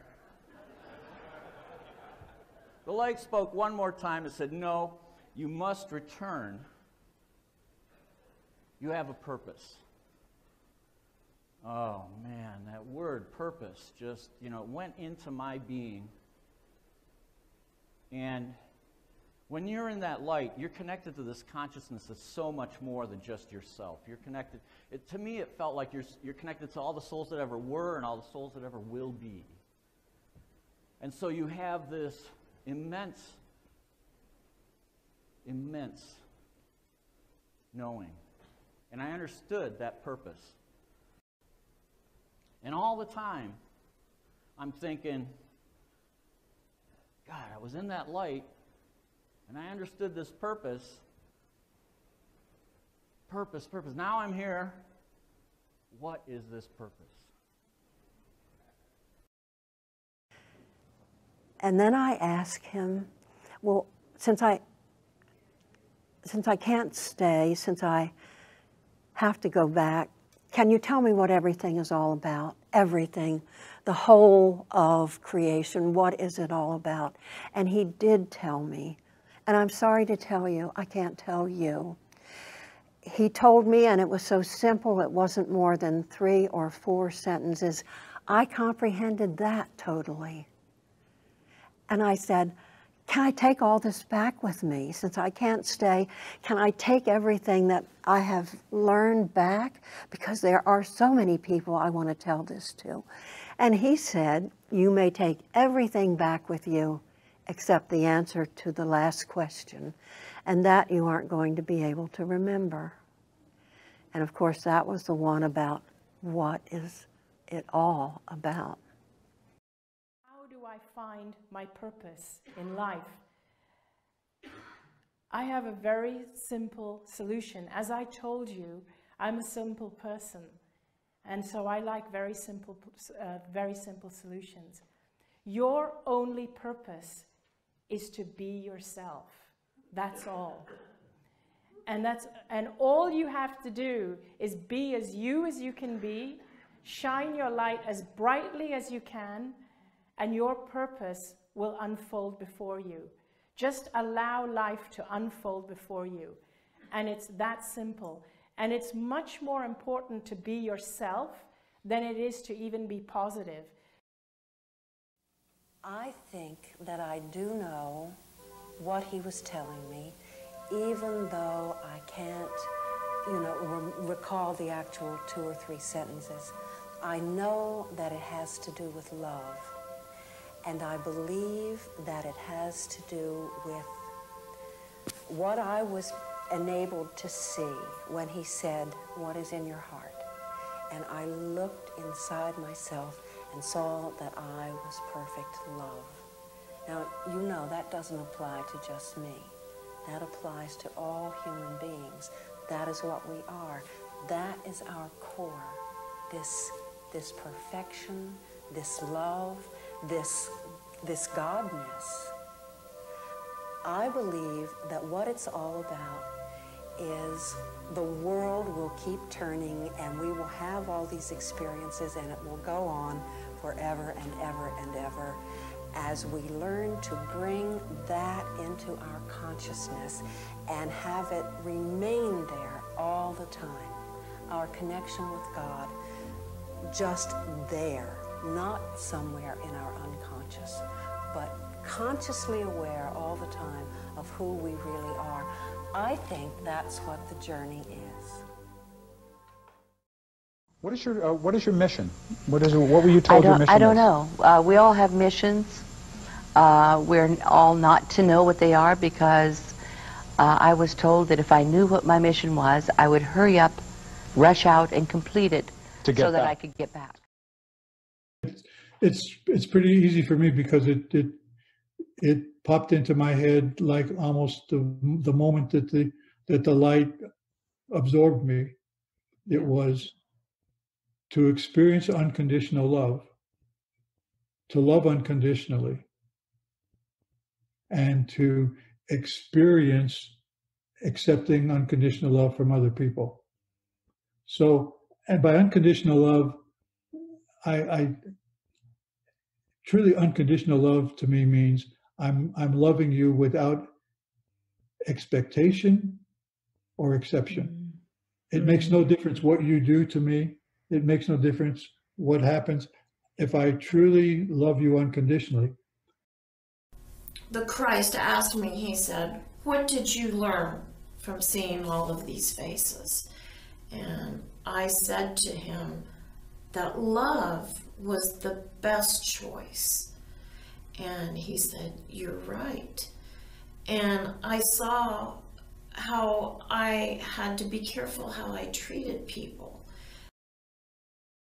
What was important were the choices that I made. And what was more important than just the choices that I made were my motivations and my intents and really the state of my heart in doing any single action. And I realized in this, because I experienced sort of in a holographic awareness that was rather instantaneous, how every action that one takes is like a stone cast in the water. And if it's loving, that stone, is cast in the water, and the loving action goes out and touches the first person that it's intended for, and then it touches another person, and then it touches another person, because that person interacts with other people, and so on and so on. And every action has a reverberating effect upon every single one of us on the face of this planet. So if I had committed a loving action, it was like love upon light.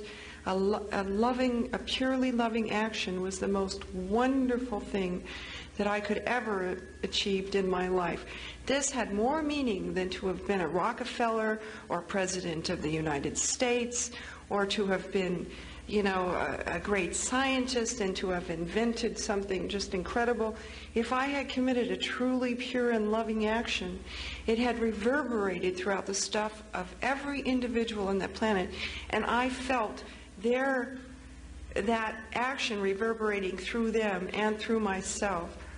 And I felt it in a way that is beyond what we can even feel ourselves on this plane of existence. And on the way toward the light, my actions came into my mind. Well, also my life. And I was given the opportunity to deal with my life. Or, better still, I had to address issues involving my life, and interestingly, all the things I was focused on in my life. I was an entrepreneur, and I had created a very successful enterprise in which I had invested a lot of time and energy. I also defined myself by how successful this enterprise had become, and how young I was when I had founded it, how many jobs I had generated, how valuable this enterprise was, and so on. But amazingly enough, all these things were entirely irrelevant in the light of these last few minutes before my possible death. But the questions I asked myself at that time were, how did I lead my life? What kind of employer was I? And what kind of colleague? What kind of father was I for my 3 children who were living at that time? By the way, I now have 6 children.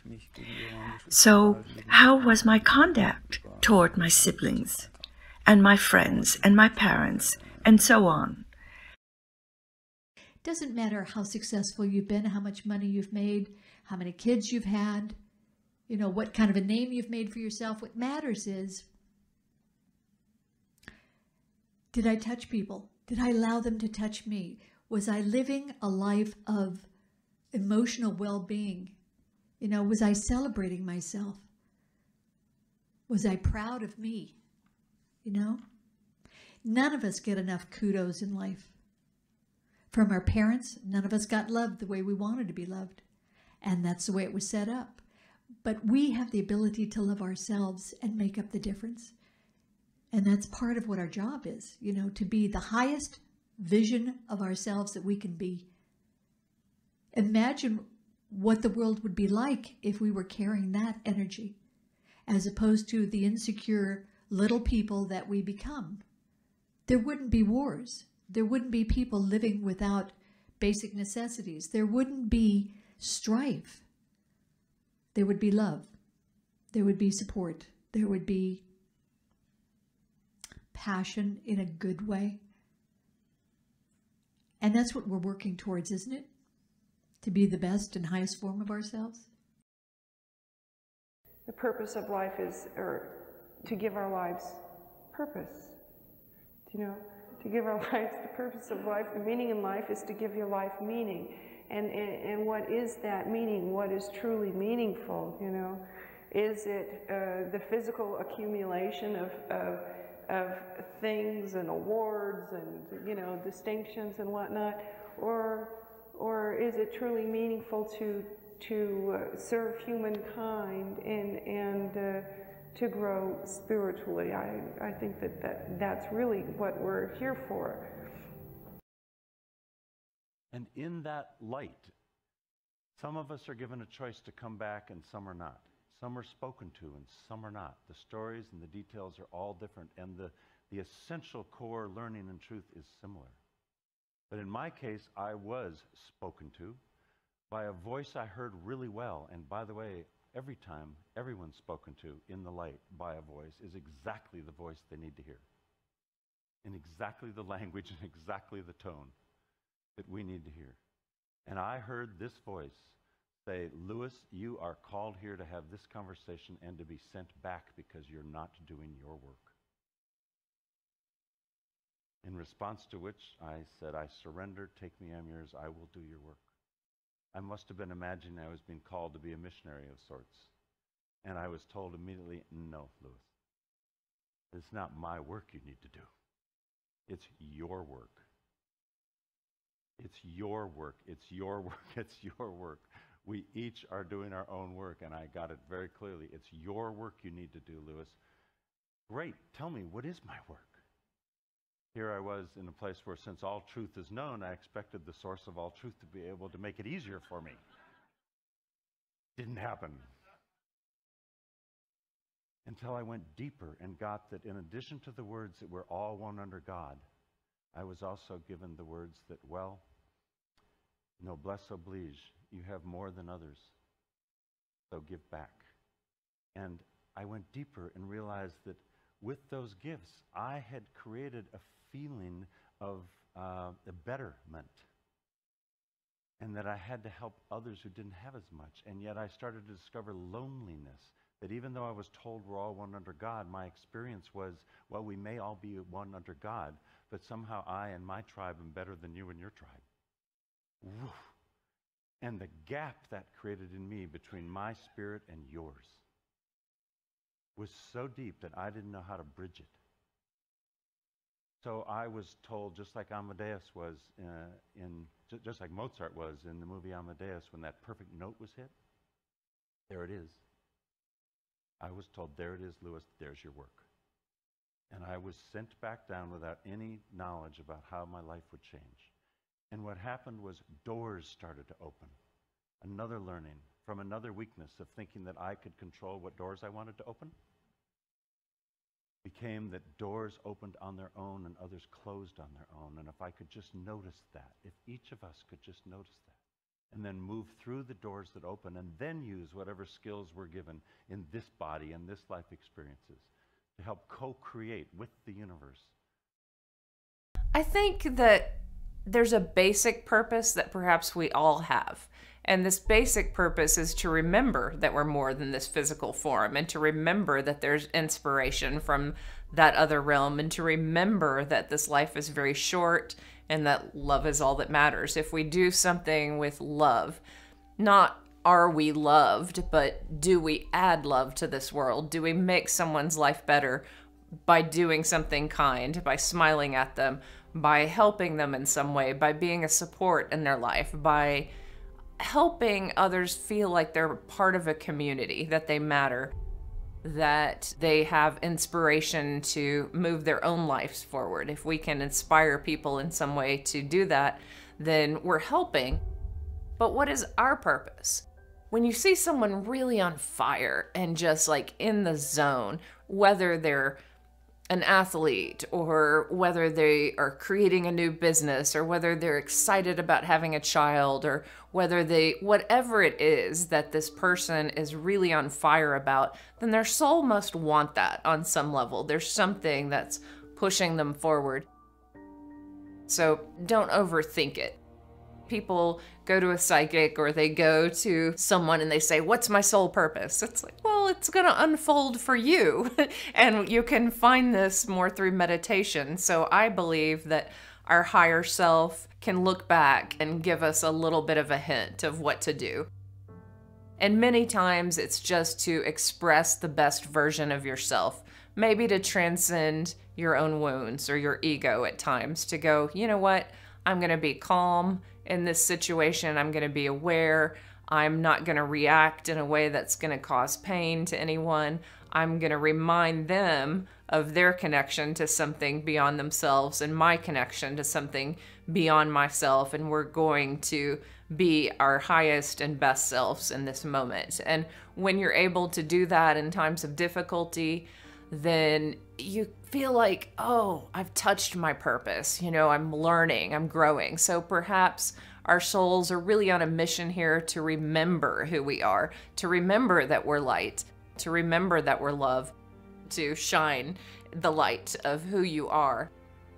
And sometimes that light, it doesn't even have to be religious. It can just be a passion for music or for art or for film or for running or anything. You know, that if you have passion for life, then somehow you're connected to a light that's greater than yourself.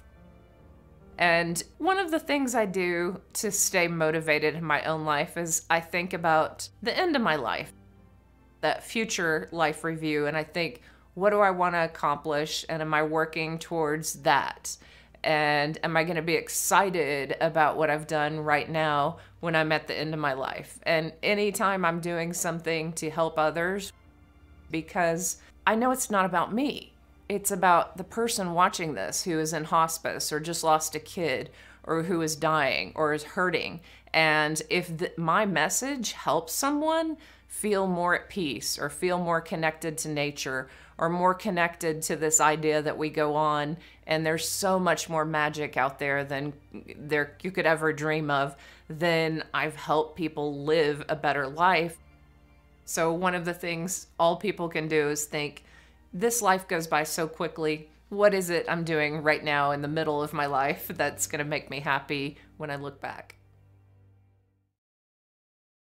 One thing that is fascinating is that all of the patients who go through this tell us that there is one thing that comes up to them as the most important feature in their life in these reviews. They say that it doesn't have anything to do with earthly success. No one asks them about their financial well-being or how much power they've had or any of these other things that our society suggests that we should be paying so much attention to. Every single person has told me that what they were faced with there was the question of how they had learned to love and whether they had put this love into practice in their lives. He said, love the person that you're with. And I said, okay, great, I'll do that. No problem. What do you want me to do? He said, that I just told you what I want you to do, love the person you're with. And I said, yeah, but after I do that, then what do you really want me to do? And he said, no, that is what I want you to do, is love the person you're with. And I said, well, that's, you know, that's simple enough. That's easy. I'll do that. And he said, oh, really? Well, that's what I want you to do. And he said, that's enough. And I said, how is it enough? And he said, if you do that, he said, you'll change the world.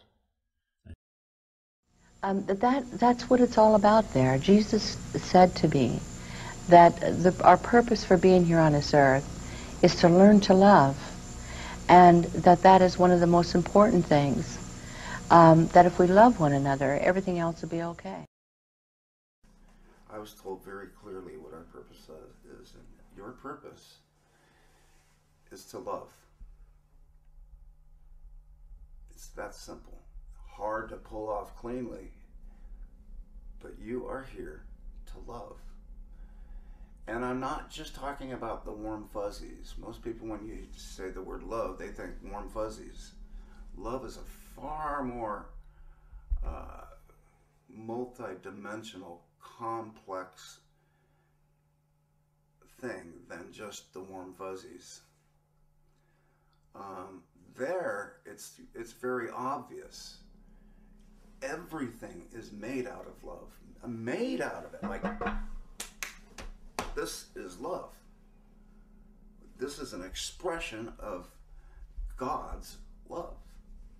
And if you don't like the word God, use whatever word you want. The world we live in right now, I was told, is like a classroom to learn to love. Not only ourselves, but to learn to love others as unconditionally as God loves us. Now that might seem to be a very simple thing. You think, okay, I can love. I love inside, I can love other people. That's not easy. Think about the people in your life. Are they easy to love? Heck no. I can tell you, my own children sometimes are difficult to love, right? They will present some of the greatest challenges on earth for you. The family that are right there in your unique little ripple will teach you the most in this life. And that saying that says, when the student is ready, the teacher will appear. Absolutely. And you know that that is true in your life as well. The teacher always appears when you are ready. And it's usually a challenging person. Someone that's just going to make you grit your teeth or shudder every time you're around them. You pass the test when you love them anyway. That doesn't mean to be a doormat. It doesn't mean that you lay down and let other people walk on you or scrape their feet on you. What that means is, because you can distance yourself from them, but what it means is you look into their soul and you see who they are. God's creation. You hate the deed, but you do not hate the sinner. You've heard that expression. I personally have no big plan other than to be loving. The only fly in the ointment is that I thought it was going to be easy, and it turns out to be the hardest thing that I've ever done. Because it sounds so simple, but it's really difficult. It's easy. It's like easy for me to love my mother because she was a really nice woman and she was a very loving woman. So not hard to love someone who's really good and really loving. But what do you do with someone who's difficult or actually really nasty? I mean, those are hard people to love. And what does it mean to love someone? I mean, sometimes to love someone means you need to incarcerate them. Yeah. And that's not like a lot of fun. Sometimes loving someone means you have to put as much distance between them and you as possible and tell them to never call you. You know, that's not a lot of fun. I mean, it's loving people sounds so simple, but it's very difficult. I mean, there's this whole great big universe. Universe. I love that because una means one and verse means song. There's this one big song. And each and every one of us have a part to play in that, a part to sing. And I sing at a tone that's far different than yours. And every tone comes together in the perfect melody, the perfect harmony. And it's already happening. We don't see it because we see ourselves as separate, but if we realized and stepped into the oneness that we already are and sang our song so brightly and shined as we do, it's like the stars. Everyone has a different twinkle, but when you look at that Milky Way and that galaxy, you say, wow, look how beautiful it is collectively. Look how beautiful the stars are individually. And that's how we are. We're already that. There's nothing to become. That by my being, I simply was expressing absolute love and connectedness and unity and harmony with all of existence. And I was adding my particular and absolutely unique note to this grand song of life that reverberated throughout all existence. So go in the direction of your joy and bliss. If you don't like something, move in the direction of something that gives you joy and happiness. Tell someone that you appreciate them, that gratitude amplifies your life and anger and hatred dampens your own light. So part of my message is reminding people to turn on their lights. So if you are listening to this, turn on your own light and find something in this world that gives you excitement and happiness and go in that direction. And as we're reviewing a specific instance, let's say it was one in which I got really, really angry and upset because something that happened to somebody did something to me that really, really made me angry. And the life would say to me, well, look wasn't that really a waste of energy? You were so angry for something that in the long run doesn't make any difference. Because in the long run, both you and the person that you're really angry with are going to be in the light anyway. You're just experiencing something that both of you chose to experience. Wow. So as we view all those things, we started to laugh at how serious I was taking life. Now, come on, Andy, really now. And in that life review, I was able to feel for myself the way we would feel for our own children. And I had this compassion for myself where I wanted for myself to be happier and to do, to do better, not as in, get the higher grade, but just to be happier, that kind of better. Like, have fun, lighten up, it's okay, and things like that. I was still looking for joy and peace out there somewhere. Who can bring this to me?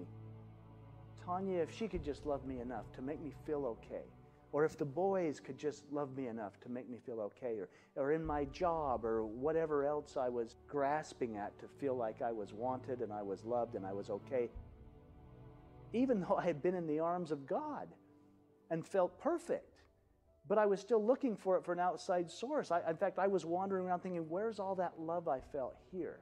Where will I ever find it? And the key was when I finally looked within myself instead of looking out there. When I finally realized, oh, to love unconditionally, I get to love myself unconditionally. And when that happened, the healing began. Because I was never going to find it out there. It had to be felt within. And even in my Christian upbringing, this Jesus fellow said, the kingdom of God is within you. Don't look out there for it. And I began to maybe grasp what that meant a little more, that it is within us. We are divine beings. We do have the power to create our own situations if we embrace ourselves that way and do so. So we do our best, and sometimes we don't do so well. Some of those things in the 60s especially. But there's no judgment. There's none whatsoever. They were all, my relatives were all just happy to see me. They were so proud of me, and I'm like, well, I haven't done anything. They were proud of me. Just getting up every single morning and trying again. Especially on the days when it's been bad. They were so proud of me. What courage it took to do that. What courage it took to be on planet Earth, pretending to be human, pretending to be separate, willingly muffling our connection to all that is, pretending that we're flawed and limited. What courage that takes. They were amazing. And I'm standing there like, well, I've never done anything important. They said, oh, you've done the most important thing that exists. It was wonderful. Well, we're the heavyweights of heaven down here on earth. We're going through this. And I'm watching this fragment of energy, and I could feel this love and kindness and compassion enter from the back and go out through the solar plexus. And I just felt the most complete love, and the voice began to speak with me. And it was at that moment I realized I was having a conversation with God. It wasn't the man in the beard and the staff. It wasn't any of that. It was energy. It was love. It was compassion. And I got to look down at Mother Earth, and I could see all the atrocities that were being done to our planet. I look down and I can see pharmaceutical companies making drugs that cured cancer but yet created 3 more diseases. I could see our politicians, not just in America, but all around the world. We were voting, putting people in power who were so eager to take their power away from us for the name of profit and greed. Over and over and over, I went from country to state to towns all over the world watching a corrupt system that was about to happen and was already happening. Think about that. Our power going to people who use it against us. Sounds pretty current today, doesn't it? Over and over. Then I saw the abuse of the animal kingdom. Dolphin, bear, sea lions, walruses, cats, horses. Over and over, I could feel inside of me such compassion, but there wasn't judgment, you guys. There wasn't, look what they're doing and how dare they do this, and how I wasn't angry. I would step back and I could feel compassion. And I also, when I was reviewing my own life, there wasn't judgment on my part. Peter, you should have been better. Why did you do that? How dare you do that? It was like, you could do a better job, Peter. I was kind to myself. And as I watched event after event after event, poverty, wars, all the stuff that we do to each other, to the planet, it just didn't make sense. And I said, no more, no more. Do you want to go back? The voice said. Do you want to go back? And I have to be honest with you, I'm in this place of peace and harmony. And it's not that I'm going, yes, no, yes, no, yes, no. I was just, my mind is like, I'm floating. I feel great. I feel amazing. And again, just the abuse of the planet. But then something spectacular happened. Something amazing happened. I got the chance to see what I call the unsung hero. I got a chance to see doctors, nurses, teachers, housewives, vets, all those people doing deeds that no one else knew about. No one else knew what was going on. Just they were doing their job and doing the right thing because it is the right thing to do. Over and over in my consciousness, I kept feeling, you do the right thing because it is the right thing to do. Ask yourself that. Ask yourself that. Doing the right thing because it's the right thing to do. Because sometimes what I saw on the other side, I saw myself, I don't want to use the word failing, but just not shining. There was a picture placed in my head of a memory of my original agreement of why I had come to earth to begin with. And it was like I remembered and I went, oh, right. Right. I think one of the things that I've thought about greatly is that one of the things that bothers me so tremendously about the metaphysical movement, in lieu of my experience, and in lieu of what I was shown, which I think if there's any message that I can give, it's not about meditating and leaving your body and taking your light being out of this earth. Indeed not. It is about bringing the light into this earth. Stay here. Be an anchor. Let the light come in through you into this world. Don't abandon this world. We need you. We need you here. We need you to be present. And we need you to be open with an open heart. But the reality we're living towards is a lot bigger than we can imagine. But that's also been a long tradition. The Catholic Church often mentions these things through saints who said it's completely different. And that's also been my experience. It's completely different. It's a lot better. And nothing can go wrong. If I want to summarize this whole jumble, we're talking about 20 years of thinking and processing. If I could be able to summarize this in one sentence, a sentence that carries weight. Other sentences, however, seem very weird to me afterwards. Nothing can go wrong. And what does this mean? Your life? Of course I know. Due to my job, I'm confronted with cases where things go wrong badly, and that there are things that cannot be answered. That you might ask yourself, where is God? There cannot be a God. Thinking about God as a person, well, that's all very difficult, but in the end, I can still sum it up as nothing can go wrong. And this is life-changing. I think my greatest joy in having had this experience is to let people know that we are cherished unconditionally, that there is no judgment on us in any way, that the universe loves us and is supporting us, and we are here to grow, yes, but it's about playing, it's about joy, it's about loving. It's not about fear, it's not about pain, it's not about judgment. Only those things were created by us and our ego. There isn't anything in reality other than love. And that is the gift, is that we are loved, and there's nothing to be afraid of on the other side. And there's nothing to be afraid of in living either. And I think that's my story, is live to your best ability. Have the greatest joy that you can for yourself and others. You are all precious and beloved. Don't ever forget that. And everything that you do does matter to somebody else. Find out whatever it is that you do well and do it. Give to the world, give to your neighbors, give to others, because you have it within you.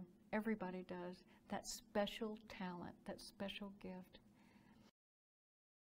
I do have hope for this world, even in times like this, because there are a lot of people who have love in them. It may just be contagious, and it may affect the other person, because love is actually proven to heal. Love always wins, because it's where we came from.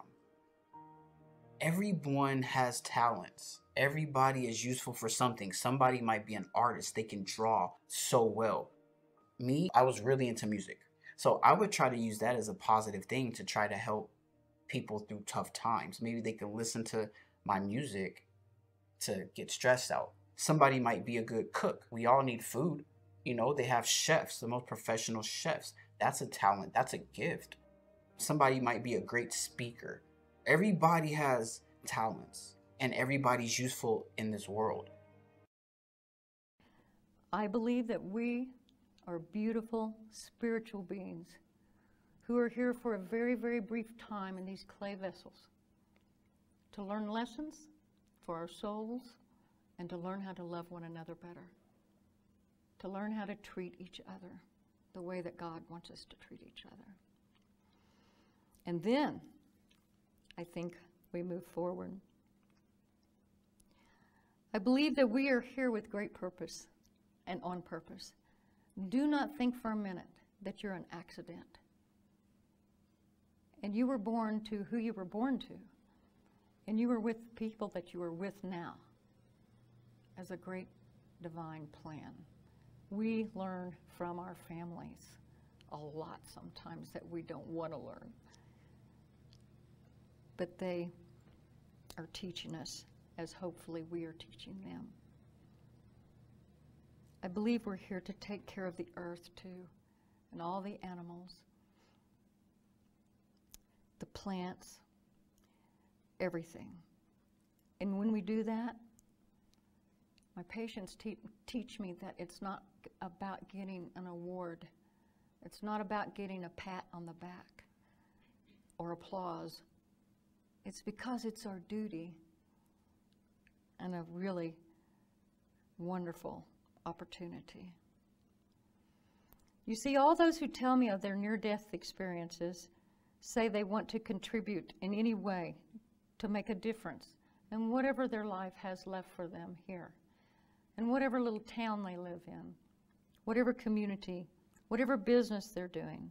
And they love sharing their story, and they don't care whether you believe them or not. That does not matter to them. That's not a big deal to them. Doesn't matter, because they're safe in their stories. They love their stories, and it's all good for them. And I never tire of hearing another one. If I only had a year to live, what would I do? If I only had a year to live, what would I do? And when I ask myself that question, I often write, then, what would I do? And that gives me direction and clarity. Okay, this is what I need to focus on. The other thing that I ask myself is, if I died today, what would my biggest regret be? Now, if I walked out of here today and I got hit by a car, what would I regret? For years, for me, one of those things was, if I die before I get my book done, I'll really regret that. And it motivated me. That question motivated me. And the final question that I ask is, how do I leave people? Think about this morning when you left your house, or the last time you left loved ones. How did you leave them? Did you tell them that you loved them? Did you hug them? Did you argue? Because if that's how you left them, they're going to carry that, as Garrett so wisely said, for eternity. They're going to carry that argument. As a grief counselor, I know that how people leave each other can be very traumatic later. So pay attention to those urges and tell people how much they mean to you. Author Norman Cousins says, death is not the greatest loss in life. The greatest loss in life is what dies inside of us while we live. So pay attention to what you desire. Garrett spoke beautifully to this lesson at 17. He said, don't leave anything unsaid. Tell people what they mean to you. Take risks. Do things you've never done before. Have a tremendous amount of fun. And don't worry about the future. All we have to do is just love God with all our heart, and the way we do that is love each other unconditionally, because God is in every one of us. So when I'm loving you, I'm loving God. So if I'm not loving you, I'm not loving God. And so love God with all our heart, love each other like that, learn how to love unconditionally, and take care of this planet. If we all did that, we'd have heaven on earth right now. So I said, what was my purpose? And this voice said to me, the same as every man. You were put on the earth to take care of the earth. And come to find out later, Adam did tend the garden and keep it. Even before the fall, he had work to do. We as men are here to take care of the earth. It's one of our responsibilities as men. And that was very personal. He said, you're not to strip mine the earth, you're not to pollute the earth, you're not to destroy your home. And I was being indicted because I was responsible. I was a litterer. I was one that didn't care about nature or environment at all. And this was a beautiful home that God had created for me to live and enjoy. And he said, secondly, you're here for the animals. They look up to you. You're the one with the spirit. You're the one with reason, with intelligence, with the strength to change things, the ability to protect them and take care of them and do for them. They don't have that ability. And yet you destroy species after species. And I knew that I was responsible, partly responsible. I had hunted for sport. I had no concern for animals. I never showed any compassion for animals. I didn't have any compassion for animals or men. And he said, thirdly, and most importantly, you're here for each other. People need to realize that perhaps getting to death is not going to be a great, fun thing to do. No one wants to look forward to death. But you can look forward to what's on the other side. It is such a beautiful feeling. I feel that we have such an amazing experience awaiting us, and that we don't end. Our consciousness continues on. So even though we shed that wetsuit of a body, you have a beautiful outcome awaiting you after the point of death. So don't fear it. Look forward to it. Change your life to also include a lot of love and a lot of helping others and focusing on good things, because those people who've had a near-death experience and gone beyond mine, that had a life review, often report that they feel what the other person felt when they were dealing with people throughout their life. So I think that all of us should kind of aim towards a good life review. So do good things. Go out there and have a happy life. Enjoy it. Enjoy every day, and find ways to be happy, because that's what we're here for. That's what our experience is for. Death is a beginning, Ken. It's beautiful. There's the light. It's love. It's more beautiful. It's, if you really love somebody, you've got to be happy for where they're going. It's an adventure, and they're not alone. See, we're afraid of somebody being alone, but they're not alone. They aren't. And not only not alone, but it seems like they're surrounded by this sort of atmosphere of love that it's very difficult to leave once you encounter it, isn't it? It's beautiful. It is just as though, you're being held in a cradle of love and just being carried through the most beautiful, magical story God could ever create. And it's, I just can't explain it. It's marvelous.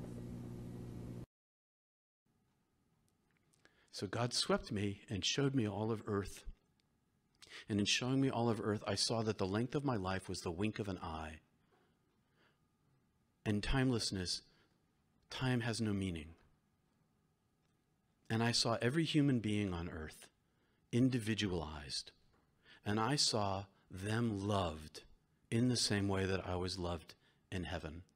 And God said to me, in the way that I love you now, you know that I've always loved you. And it was self-evident to me that God's love is the size of the cosmos, the billions and billions of years that the universe has existed. And the greatest love I'd ever experienced in my life was a speck of dust in comparison. The immensity and infinite love of God is unbelievably overwhelming. And that's the love I'd always been loved with. And I knew that to be true. And I knew that every single human being was loved in the same way. But the difference between the human beings and me was that they couldn't see. They were still in the world with a veil, not knowing the immensity of love. Couldn't know it. Not built into the structure, but still loved nonetheless. And God showed me my parents in particular. And I could see their faces, and I could see their suffering. And God said to me, all will be well with them, because all has always been well, and all will be well, and all is well, because I love them. And you know this to be true, and I knew it to be true, that in the end my parents would no longer suffer, because in death they would be immersed in the ocean of love. Money is not who I am, and none of it is who I am. If I really get in touch with, I'm not the car, I'm not the house, I'm not the job, I'm not my partner, I'm not the shoes or the clothes or anything else. I am all of it. I am that I am. I am the divine. I am me, and me is enough just the way I am. And I can be my contribution in this universe without even trying, by just simply being. Just being me. Be as you can be. Shine your light as brightly as you can.